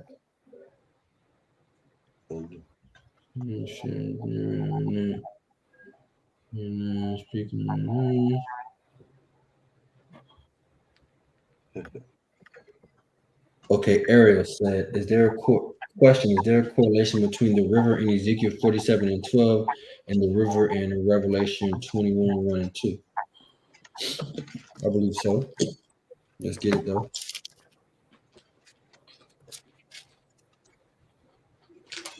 Let's get Ezekiel 47, 12 first. This is the book of Ezekiel, chapter 47, at verse 12. And by the river upon the bank thereof, and on this side and on that side, shall grow all trees for meat, whose leaves shall not fade, neither shall the fruit thereof be consumed. It shall bring forth new fruit according to his months, because their waters they issue out of the sanctuary, and the fruit thereof shall be for meat, and the leaf thereof for medicine. Right. Now let's go to Revelation 22 and 1. But look, that wasn't the first. Well, really, we should have started at verse 5. 5 through 7 kind of is the introduction of that river. Yeah, we could have, but we just get to the point. It's the book of Revelation, chapter 22, starting at verse 1.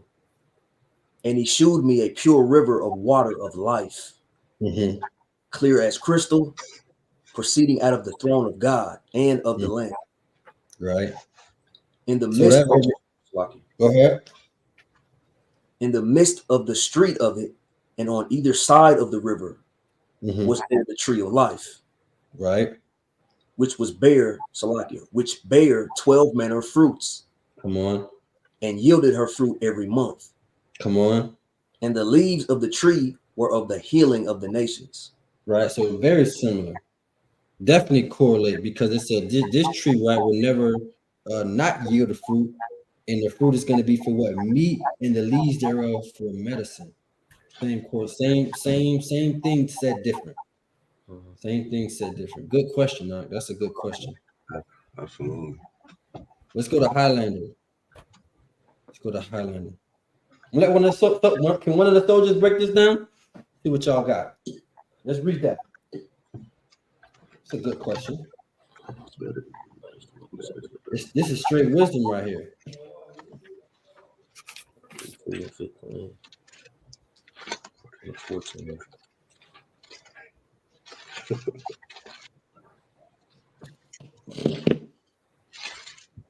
I'm there. So all right, bring it out. This is the book of Sirach, or Ecclesiasticus, chapter 42 and verse 14. Better is the churlishness, the churlishness of a man than a courteous woman. A woman, I say, which brings shame and reproach. Right. What does that mean? Can my soldiers answer that? What does that mean? First of all, we need the definition of churlish. What is churlish? I think of churlish, I think of like rude. It's a rude brother. He's churlish. He's arrogant. Confident in a plain way. You're just rude. That's the synonym, I would believe, for churlish. Definition: the quality of being rude, unfriendly, and unpleasant. Right. So now, why is a rude, a churlish, or wicked brother better than a woman that that is courteous? A courteous woman. A what? A courteous woman. Come on. And then what else does it say? I say, which brings shame and reproach. Why? They gave you the. You want to break it down, Haran? No, I'm just saying it don't say that man is wicked. It tell you wicked in verse 13, but it don't say he wicked. He just a little rude. He just curt and crass. What y'all brothers think? Nakawasha, what you got at? Hold on. So a rude man can still exude wisdom, because Paul said, "Though I be rude in speech, yet not in knowledge." Okay. But a woman that bringeth shame, if we go to Sirach 26 and 25. I'm there. Go ahead and bring that out. God. It's the book of Sirach, or Ecclesiastes chapter 26, verse 25. A shameless woman shall be counted as a dog. So a woman you can be courteous or I would consider flirtatious. That's bringing shame to your husband. Keep reading. But she that is shamefaced will fear the Lord. So a shameless woman shall be counted as a dog. Yo, you foul. You foul. So it's better for a man, even though he may be rude or his speech may be a little rough. That woman that brings shame, yo, she gonna tear down our whole house. It says she bring a shame and disgrace when you read in another translation. What you got, Asher Allah? Khan, I was to let me back. Could a brother give me Ecclesiastes 7 and 28? Don't read down to 29. Oh, he going straight to the dagger. Khan. Oh man.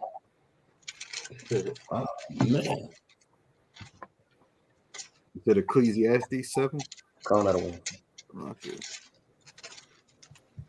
This is the book of Ecclesiastes, chapter 7, now at verse 8. Better is the end of a thing than the beginning thereof. Salakia. Ecclesiastes 7 and 28. Oh, Salakia 28. Salakia. Verse 28. Which yet my soul seeketh, but I find not. One man among 1,000 have I found, but a woman among all those have I not found. Go ahead and read. Lo, this only have I found, that God hath made man upright. Read. But they have sought out many inventions. So the Most High among thousands of men, some of those who have saw many inventions and different doctrines, they're still created upright above a courteous woman. So are you right there, right to the point? That's a good point. What you got, Aharon? I think they did a good job. They made these women mad, boy. They mad at y'all, boy. No, but go read because it's important, because it says better is the wickedness of a man. I don't want you to think being rude is being wicked. Okay, just read right before it says, from the garments cometh a moth, and from women wickedness. And so honestly, I bring out the colloquial saying, hell has no fury like a woman scorned. Because honestly, y'all know that when a woman is angry, when a woman is feeling away, when she's up to something, she can hurt you and cut you deeper than anything. And there was actually it was a debate of, what's the most powerful thing on this earth? That's right. And there one said money. That's right. Another said women. Another said the truth. True. And look, women almost won. Yeah, women did win. Because a woman is powerful, y'all. Y'all know kingdoms are they fall and they're built for a woman. You understand? So so this is just going into the power that a woman can possess as far as like influence and wickedness and everything. Yeah. And it really goes into, when you boil it all the way down, is because of those emotions. It's not saying every woman is wicked, But like we teach, that women bring a lot of confusion because women come with a lot of emotions. Not saying men are emotional as well, because men are definitely emotional. But what are men usually emotional over? A woman. That's why a man can kill another man over a woman. Right. Hey, Right? man, Go to it's funny. war about a woman. 9 times out of 10, it's over a woman. You got Chris Brown and Quavo beefing over what? A woman. They making hard diss on. Right? I hear how we be saying sometimes, how we'll say a woman real fine, but boy, somebody kill you over that one. Like, was you fine? Oh, somebody kill you over that one. Play with that one. So that's really what it's going into. It's not saying a rude man is necessarily better, but it's going into like verse 13. For I want to think read it. For from garment cometh a moth, and from woman cometh wickedness. Like the Kawashana brothers bringing out that kind of that flirtatious spirit, right? That can bring that shame and reproach, right? Because even Sirach taught you there is shame which bringeth sin, and there is a shame that bringeth glory. That's right. So this shame is going to a shame that bringeth sin when it comes to the women, right? Hope the brother understand that. Good question. This is a good question. Can we cover sometime for the edification the difference of proskuneo and latreo? Okay, proskuneo is solely for Yahweh. No, wait, did I say latreo? Sorry, go back. I had to sneeze on that one if I said that wrong. Latreo is solely for Yahweh. Let's go to Matthew 4:10. Always an easy one. Latreo is solely for Yahweh. Matthew, when I said 4:10, this is the book of Matthew, chapter 4, verse 10. Then saith Yahushua unto him, Get thee hence, Satan, for it is written, Thou shalt worship the Lord thy God, and him only shalt thou serve. Right, so him only shall you latreo. This is who you're going to serve, right? Serve. Hold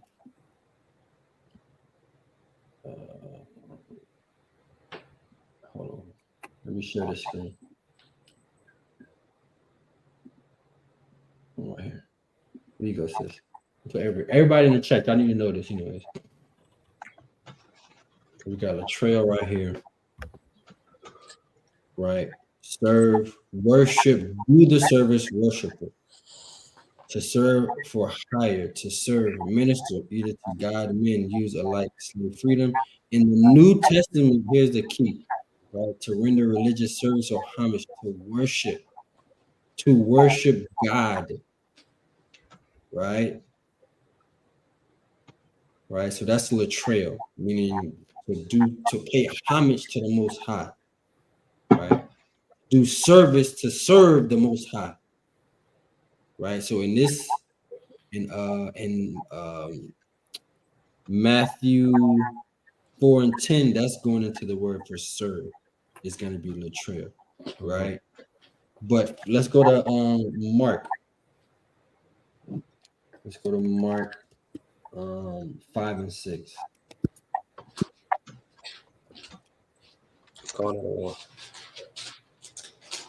It's the book of Mark, chapter 5, and verse 6. Right, this is where you're going to get your proskuneo from. But when he saw Yahushua afar off, he ran and worshipped him, and cried with a loud voice and said, What have I to do with these? Yahushua. Right. So look at the definition, meaning to kiss, like a dog licking his master's hand. So if you, that's how they had to bring the word into English. Like that's what it literally means. Like prosco mean, it comes from here, right? That's how you would use it, right? The root etymology, right? Meaning to kiss or lick, right? So it's a derivative of this word, but it meaning to kiss like a dog licking his master's hand. So worship is how they had to bring it so we could understand it.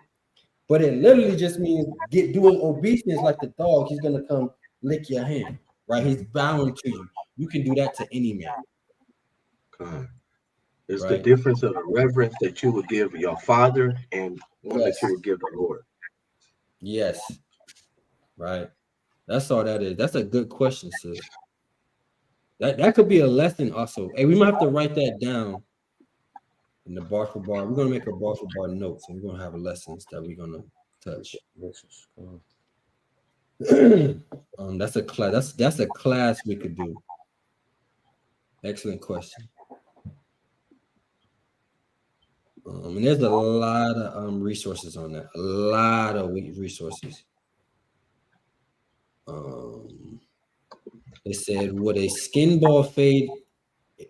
Lewis said, would a skin ball fade a violation? Be a violation? Yes, you can't get a skin ball. Don't get no skin ball. Not put that naked razor to it out.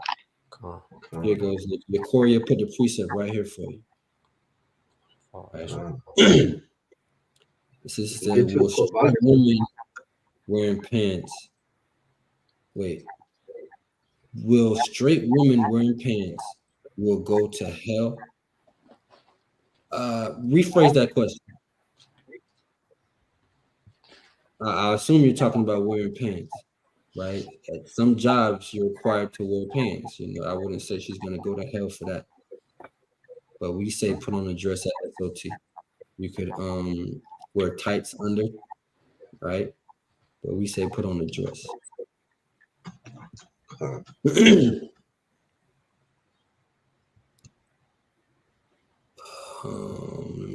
me see. Absalom did have long hair, man.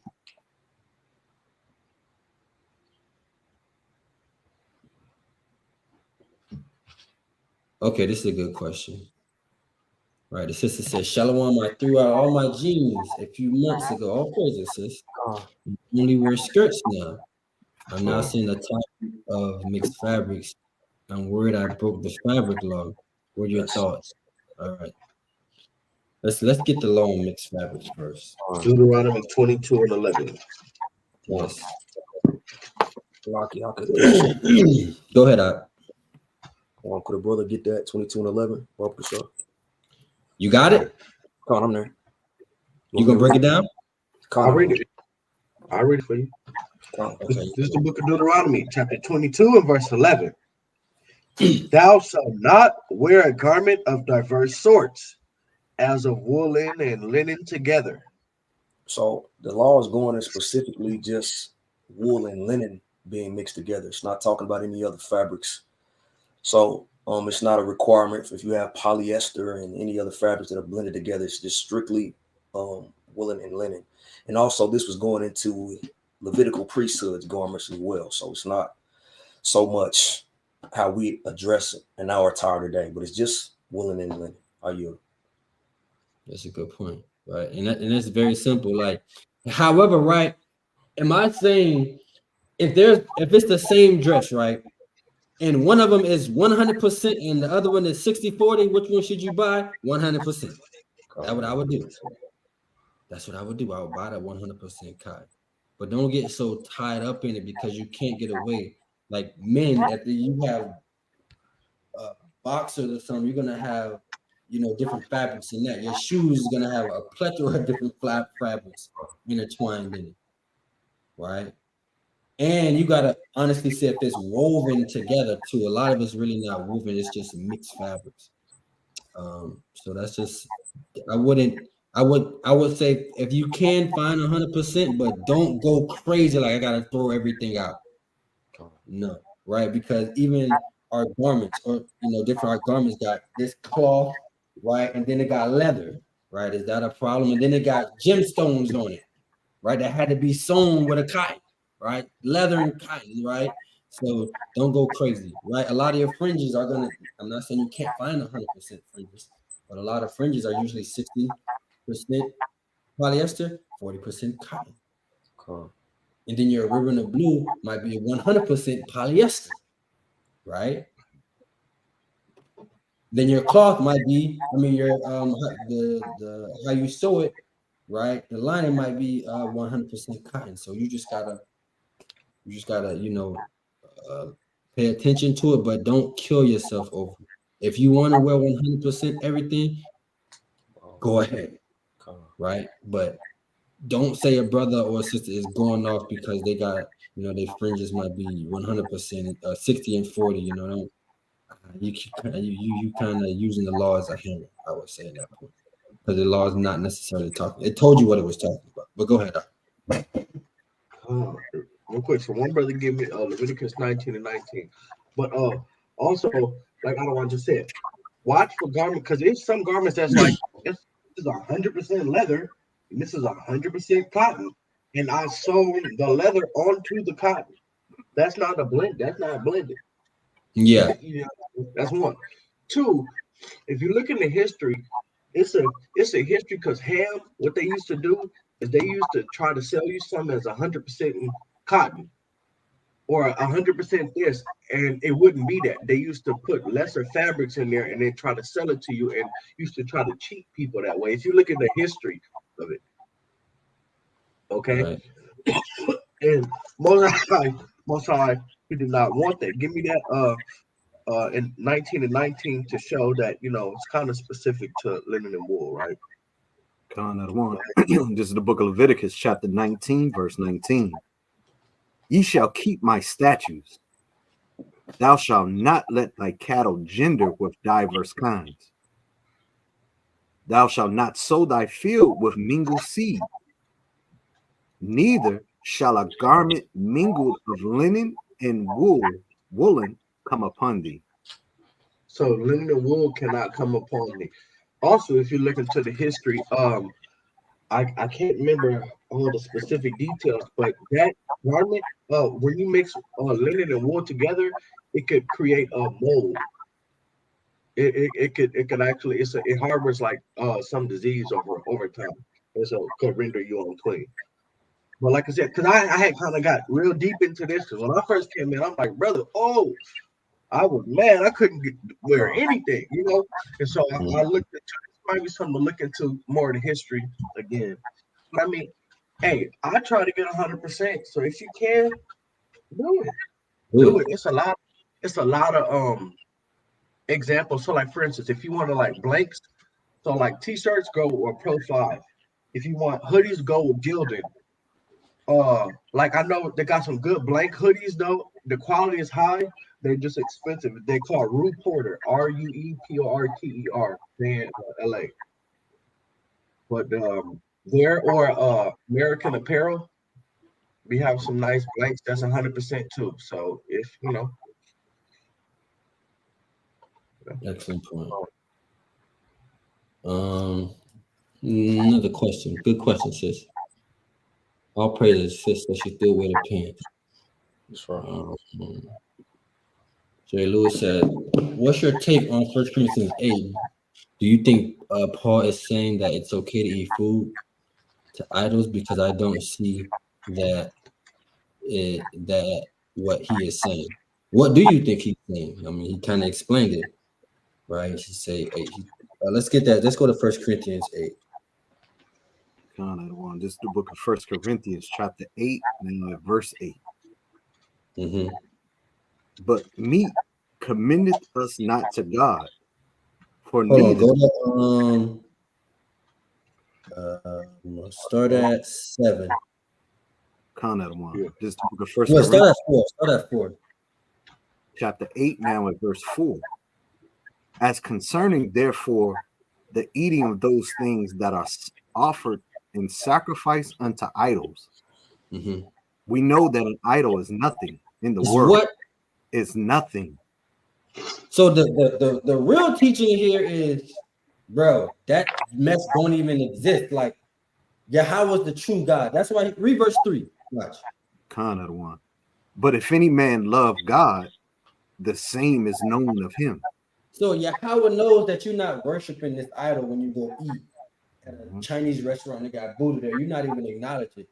If you could, you probably would slap it down and break it. Right? If you wouldn't get arrested, right? You would destroy like the groves. That's right. In all honesty. Right? Because it's just like saying Walmart got idols everywhere. You buy that food and you buy that food there. They got idols everywhere. That's right. Right? White Jesus, candles, Mother Mary, all that. Right? So that's he's like that ain't real. Yeah, Yahweh knows if you love him for real. He knows you ain't going there. Ooh, Buddha. Look at that. I wanna how they serve Buddha. No, he know you not doing it. Right. But go ahead, I keep going. As concerning, therefore, the eating of those things that are offered in sacrifice unto idols, we know that an idol is nothing in the world. Come on. And that there is none other God but one. Come on. For though there be that are called gods, whether in heaven or in earth, as there be gods many and lords many, but to us there is but one God. See, and we know that there are gods many and lords many because you read that in Deuteronomy. He gave the other nations gods and lords many. But to us, the ones that have the true God, there's only one. So them gods don't exist for real. Really what he's trying to teach you. Read on. But to us there is but one God, the Father, of whom are all things, and in him, and we in him, and one Yahushua HaMashiach, by whom are all things, and we by him. Oh, there goes a Trinitarian. Right, read on. Howbeit, there is not in every man that knowledge. For some with conscience of the idol, unto this hour eat it as a thing offered unto an idol. Right? See, first of all, every person doesn't have a conscience of these idols. So if I don't know, I ain't never seen no damn Buddha before, don't know what it is, how are you accusing me of eating to this idol? That's just a fat man. That's right. Can't accuse me to that. I don't know what that is. Can't accuse me to eat into Buddha. I don't know what that is. But some people do have the conscience and they're eating towards the idol. That's where you're going to get condemned. So even in this, Paul is telling you not to eat things sacrificed to idol if you have the conscience and you're going to serve it, duh. So this is really a high level teaching that Paul is teaching. Like, well, don't be simple. Them idols don't exist.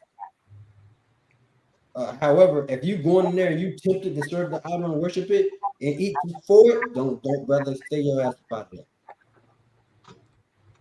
You worshiping raw and all of that, stay up out of there, bro. Get up out of there. You trying to have them conversations and what it's about and you interested, just get out of that. Keep going on. Con of the one. And their conscience being weak is defiled. But meat commendeth us not to God. For neither, if we eat, are we the better. Neither, if we eat not, are we the worse. Right. So really, this is going into the weak and the strong, and that's a lesson on the channel for that. That was about 2 years ago. I don't want them came down here to Florida, Fort Myers to be exact.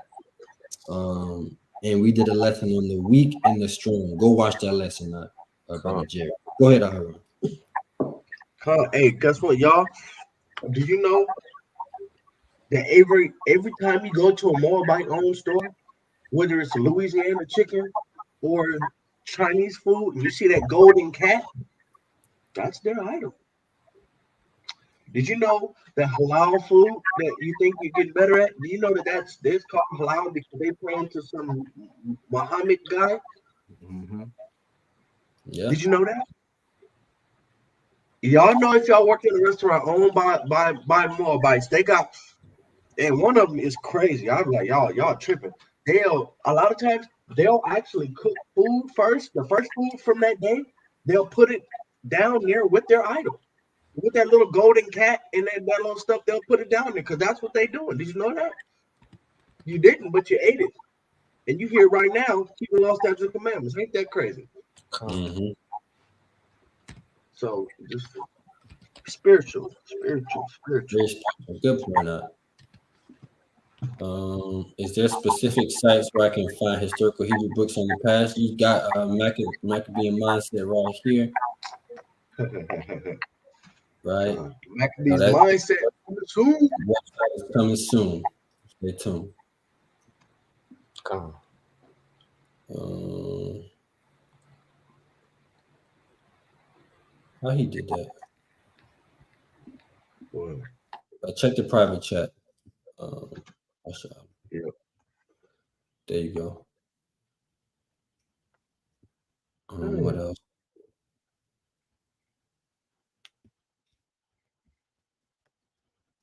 Let me see.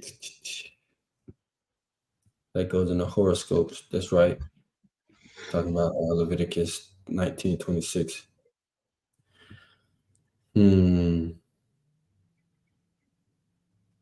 Let's go here. Let's go to Job 1:4.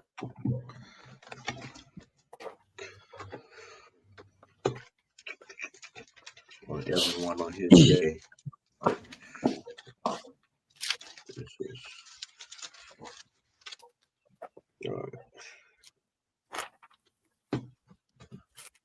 This is the book of Job, chapter 1 and verse 4.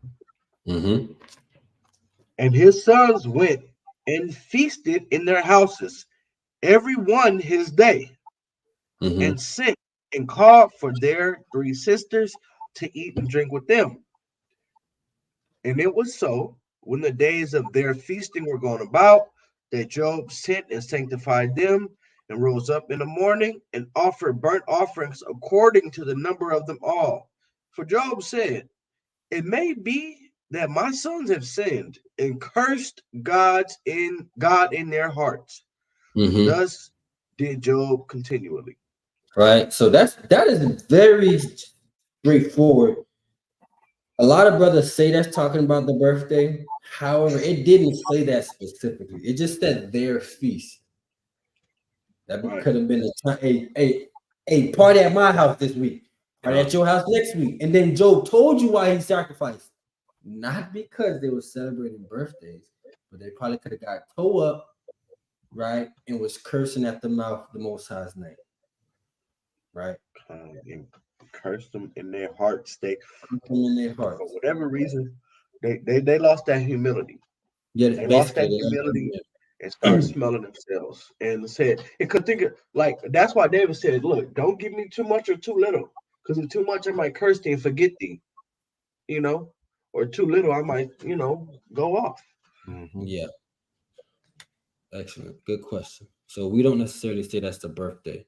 There's scriptures for birthdays. We talk about with Joseph, and then when you're talking about Herod. And then go ahead. Now, mind you, because Job, he does not specifically say the day of his birth right here, but go to Job chapter 3 and verse 2 when he does talk about a day of birth.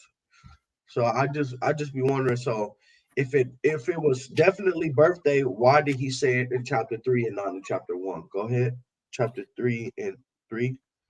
Not one. This is the book of Job, chapter 3, now at verse 3. Let the day perish wherein I was born, and the night in which it was said, there is a man child conceived. So he's cursing his birthday because he's like, dang, I'm messed up out here. I'm messed up out here because of my predicament right here. But you see, he's talking about a birthday then, but he didn't specifically call out a birthday with his sons. And that's just the date of his birth. Bless the day I was born, not every birthday I had. Right? People try to use that scripture. See, Job said, curse be the day I was born. And that means curse every birthday he had. That doesn't correlate.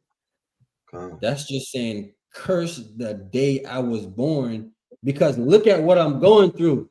It's better I had not been born than to go through this. That's it. Right. That's all it's saying. Right. Good question, sis. Take a couple more. Soldier Not Seen. What's up,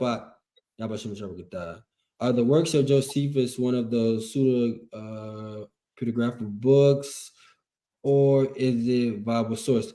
Chew the bone. I mean, chew the meat, spit out the bone. Right. Some of Josephus has some good stuff in it. Some of Josephus be going off. Right. And Salakia, it's similar to like a Philo in the sense that it's a good historical source of what was going on during that time.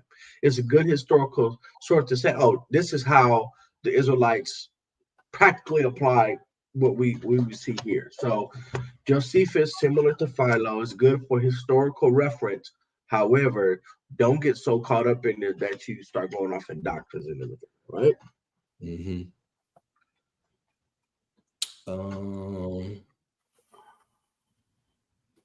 Jacobus, shalawam. Can you explain 2 Samuel 3:14 through 16? Let's read that. It's an account.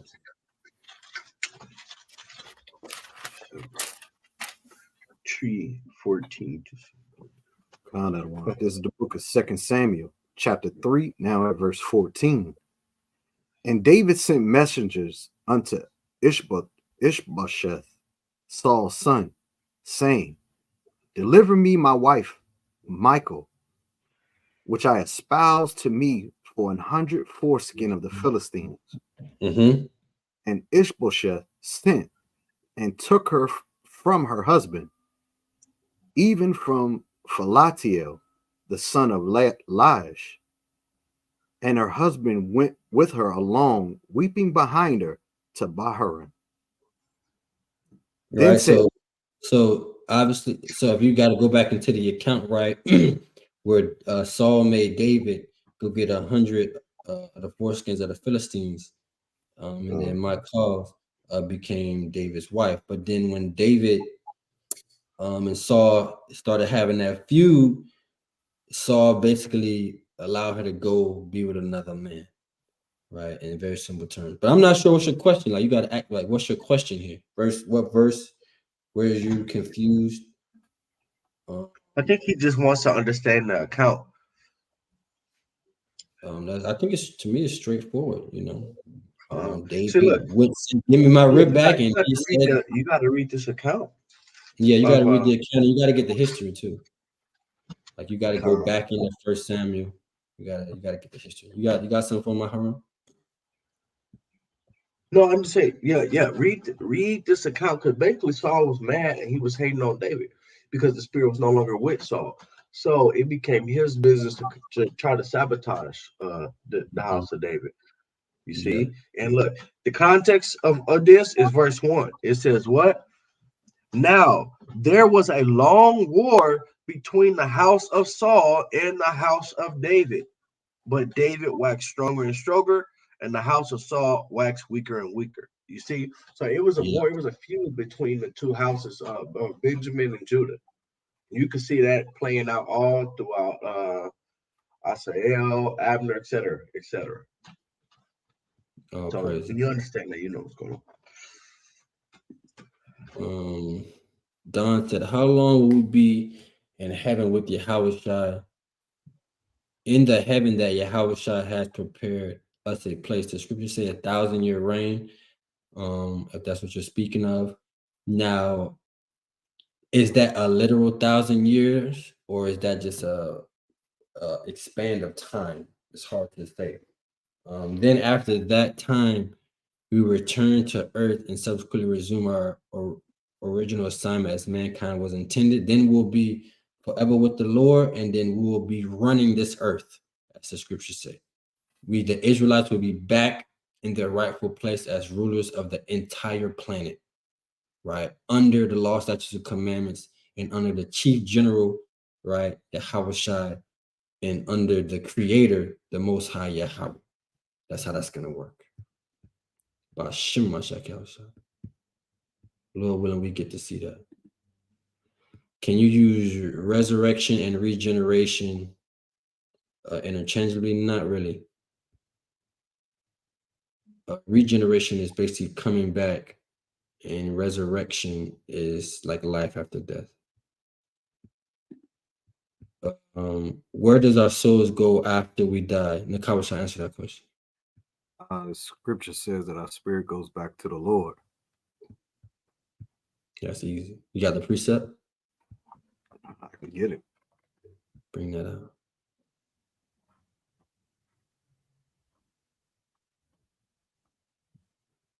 Let's bring that out. Ecclesiastes 12:7. Bring it out. And it reads, Then shall the dust, Salakia, then shall the dust return to the earth as it was, and the spirit shall return unto God who gave it. Can't get away.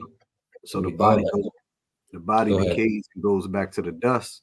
The spirit goes back to God who gave it. So it's just like he was talking about regeneration. So the Most High has that choice to either regenerate you back into this world or not. That's right. It's Salakia. Go ahead. Get Psalms 104, start at 29. Bring that out. Psalms 104, 29. 29. This is the book of Psalms, chapter 104, now at verse 9. Thou hast set a bound that they may not pass over, that they turn not again to cover the earth. No, Psalms 104 and verse 29. Oh, Salakia, verse 29. Thou hidest thy face, they are troubled. So you say, listen, so look, the Lord, he hides his face or his favor from somebody. They get troubled and die. Go ahead. Thou takest away their breath, they die and return to their dust. So you see, so listen, the Lord say, push the clock, your time is now. You die, your body goes to dust. Verse 30. Thou sendest forth thy spirit, they are created. Thou renew. So listen, so look, you see, it's you die, your body go to the dust. The Lord said, give me my spirit. He get it back. He may regenerate you and recreate, and then what? And thou renewest the face of the earth. And then send you back out there, play ball. When you come back as John the Baptist for somebody like that. You understand? So you go, your spirit goes with the Father for him to render what he will with that. And then if he so choose to regenerate you, he can do that. And he'll renew the face of the earth. I'll pray. Excellent. Let's get a couple more. We had our 2-hour mark. We'll just answer some quick. Yes. Those fruit are the 12 tribes. Correct, Yotam. You know that. Can we order takeout on the Sabbath? No, don't do that. Don't do that. Dinner on the Sabbath. Hey, make some sandwiches. Get your salads together. Sandwich game is strong. Mighty on the Sabbath.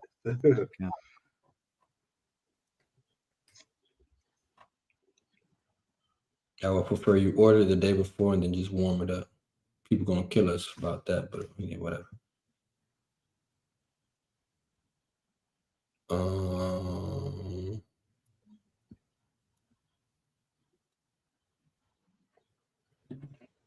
Yeah, this is true. We talk about this in the hospital all the time. How they used to have like cotton sheets or 100% linen sheets, right? In the hospitals, and now they got like all kind of mixed fabrics, and they say that's a part of the causing diseases because the fabrics that they have now harvest more germs.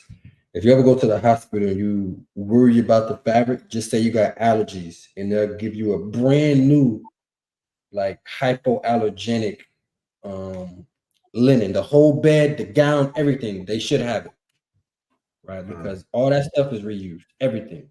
And I'm telling you now, it could have poop, blood, urine, all of that just get washed 100 times. So somebody could have pooped, peed, blood, everything on that 1,000 times, and you getting that same linen. Nah, I don't want that. You tell them you want the hypoallergenic, and they should give you brand new everything.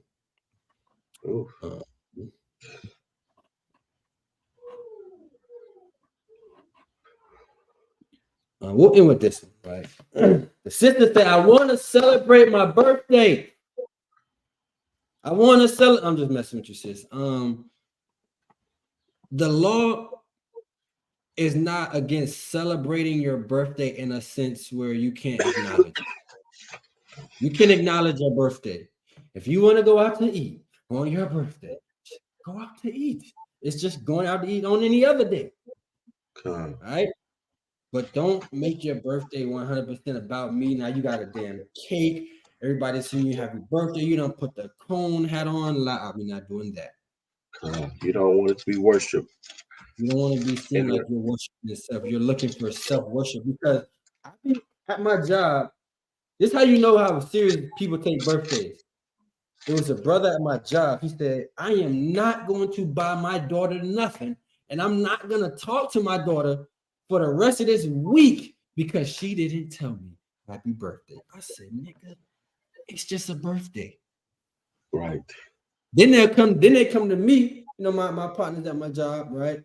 The Jake and Eve that I associate myself with, you know, the our time to pass by and I become, you know, acquaintances and friends with at the job. They'll come to me, James, it's my birthday. Congratulations. You know us, all praises. You're not going to tell me happy birthday? No, I'm not. I said all praises. And I tell them straight, I'm glad the Most High allowed you to see another year. All praises. That's beautiful. Another year. How old are you? Oh, now you want to ask my age? Yeah, you know how women are, right? But they take offense to that, man. There's another sister. Oh my, people want me to do stuff for them, but they ain't even call me to wish me a happy birthday. It's not that deep, bro. But you want that self-worship, that self-acknowledgement on your birthday. And that's not what the Lord is prescribed for you. You need to worship him and him alone. And you should be commanding others to worship him and him alone, not you on your given birthday. But since you can, you know, you want to go out to eat, go ahead. Listen, if you want to plan a vacation around your birthday, go ahead. You usually can get that time off from work. It's your birthday. Take the time off. If that's what you want to do, just go and self-worship yourself. Don't have everybody standing, blowing you kisses. Buying you cakes and blowing out candles, and you know, they singing the birthday song, bringing it to the table, and relax. We ain't doing that, but you can acknowledge it. You know, all praises.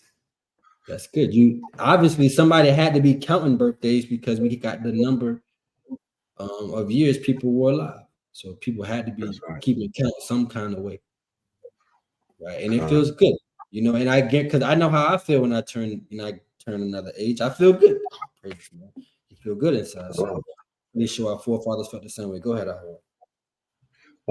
second back of me 6 or 7, but yeah, but we don't see it, boo.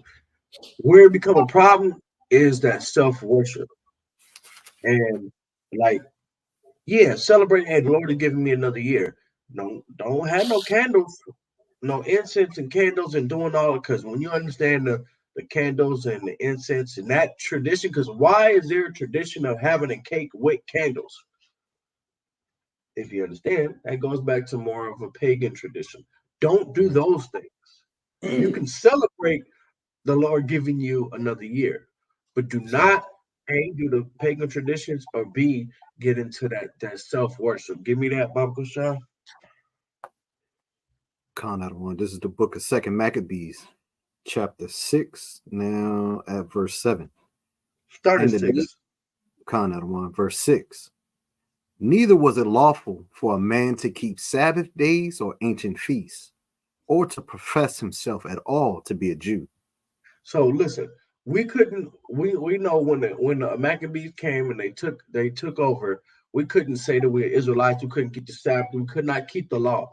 But what did they force us to do? What tradition did they force us to keep? Keep going. And in the days of the king's birth, every month they were brought by bitter constraint to eat the sacrifices. So let's just say the dude's birthday was on the 21st of the month. The 21st of every month, you're doing sacrifices, you worshiping the king, basically. Mm-hmm. That's where I contend, this is where that grandiose birthday celebration really got instilled in our people right here, trying to be like the dang Greeks, because that's what they would do. And that's how it came to getting off, man. Go ahead. And when the feast of Bacchus was kept, the Jews were compelled to go in procession to Bacchus carrying ivy. So you see, they forced us to do all those traditions of that paganism, and that's having a birthday cake with candles and all of that stuff is another one of them. If you look into the history, now that you don't do, but you can celebrate the Lord giving you, because why? A child is a gift from the Lord. That's right. So if the Lord is giving you a child that has made it to a year, is that not a gift and a blessing? That's right. God, just the same way they celebrated the birth of Yahushua. It wasn't, oh my goodness, daughter, they didn't have no cakes and Tommy the Clown coming to dance and do all that. But they just celebrated that the Lord has now given this life. All right, are you? That's right. Praise. Brother said, can your wife wear leggings around the house? If that you like her in leggings, sure. If you like your wife in leggings, that's what you want her to wear. Go ahead. That's your wife. Absolutely. Do we believe in baptism? Yes. The baptism of the word. We'll end with that. Do you believe in baptism? Yes. The baptism of the word. Ephesians 5 and 26. That's the baptism. Yeah. Yes, we do. The word. You got to be. It's the book of Ephesians, chapter 5 and verse 26. Bring it out. I'll start at 25. Husbands, love your wives, even as Christ loved the church and gave himself for it, that he might sanctify and cleanse it with the washing of water by the word. So that's how we got to be baptized, with the washing. We got to be scrubbed up and down with the word. The word has to cleanse you. You getting dumped in water, that's not going to cleanse you. Even John 15:3 says, you are now clean by the word that Yahushua has spoken unto you. You're clean by his word. Right? You can't, if you want to get dumped in water, that's on you. Go ahead. We're not saying that's a sin, but to say you have to, or you won't receive salvation, you can't do that, because the main thing is being cleansed by the word, right? So with that was another episode of the Bar4Bar concluded. Bring forth your doctrine. We didn't get a lot of doctrines, but we did get a lot of good questions. So we appreciate the question. This was just a lammy back of last week because there was a lot of good questions. Obviously, we'll be doing more Q&As. If you do have questions, you got True Tuesday, you got C4N, and you got the Friday night Sabbath class. And obviously, you can pull up the camp in all the different locations that we go out. Stay tuned for the Patreon, the Passover footage and videos. Stay tuned for the camp videos. Like I said, we got New Moon May 7th. That's a Tuesday at even. If you want to RSVP, make sure you RSVP into that. Brothers, we'll be going out to camp in Atlanta today at 3 p.m. Woodruff Park. So make sure you're there. And with that, we are the Bar4Bar. And we are the Sons of Thunder. It is our heart's prayer and desire for Israel that they might be saved. Shalawam. Shalawam. Happy unleavened bread. A short Shabbat.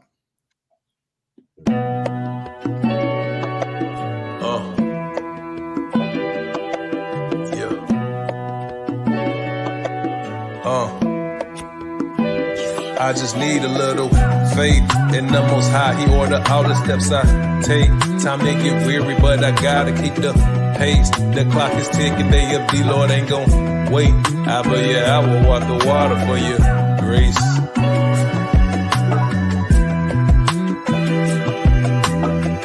Grace. I will walk the water for you. Daily reflection got me vexed about my ways. Then I reproach myself, this flesh I can't escape. Put myself in check, Nike tracksuit in this case. A two-edged sword, that word, katana blades.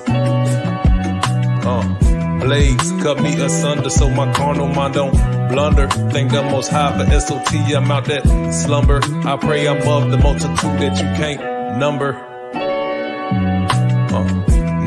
Times he had blessed me like in forest counting trees. Yeah, how a light is judgment, bring it to your knees. And it's a thin line between just enough and greed.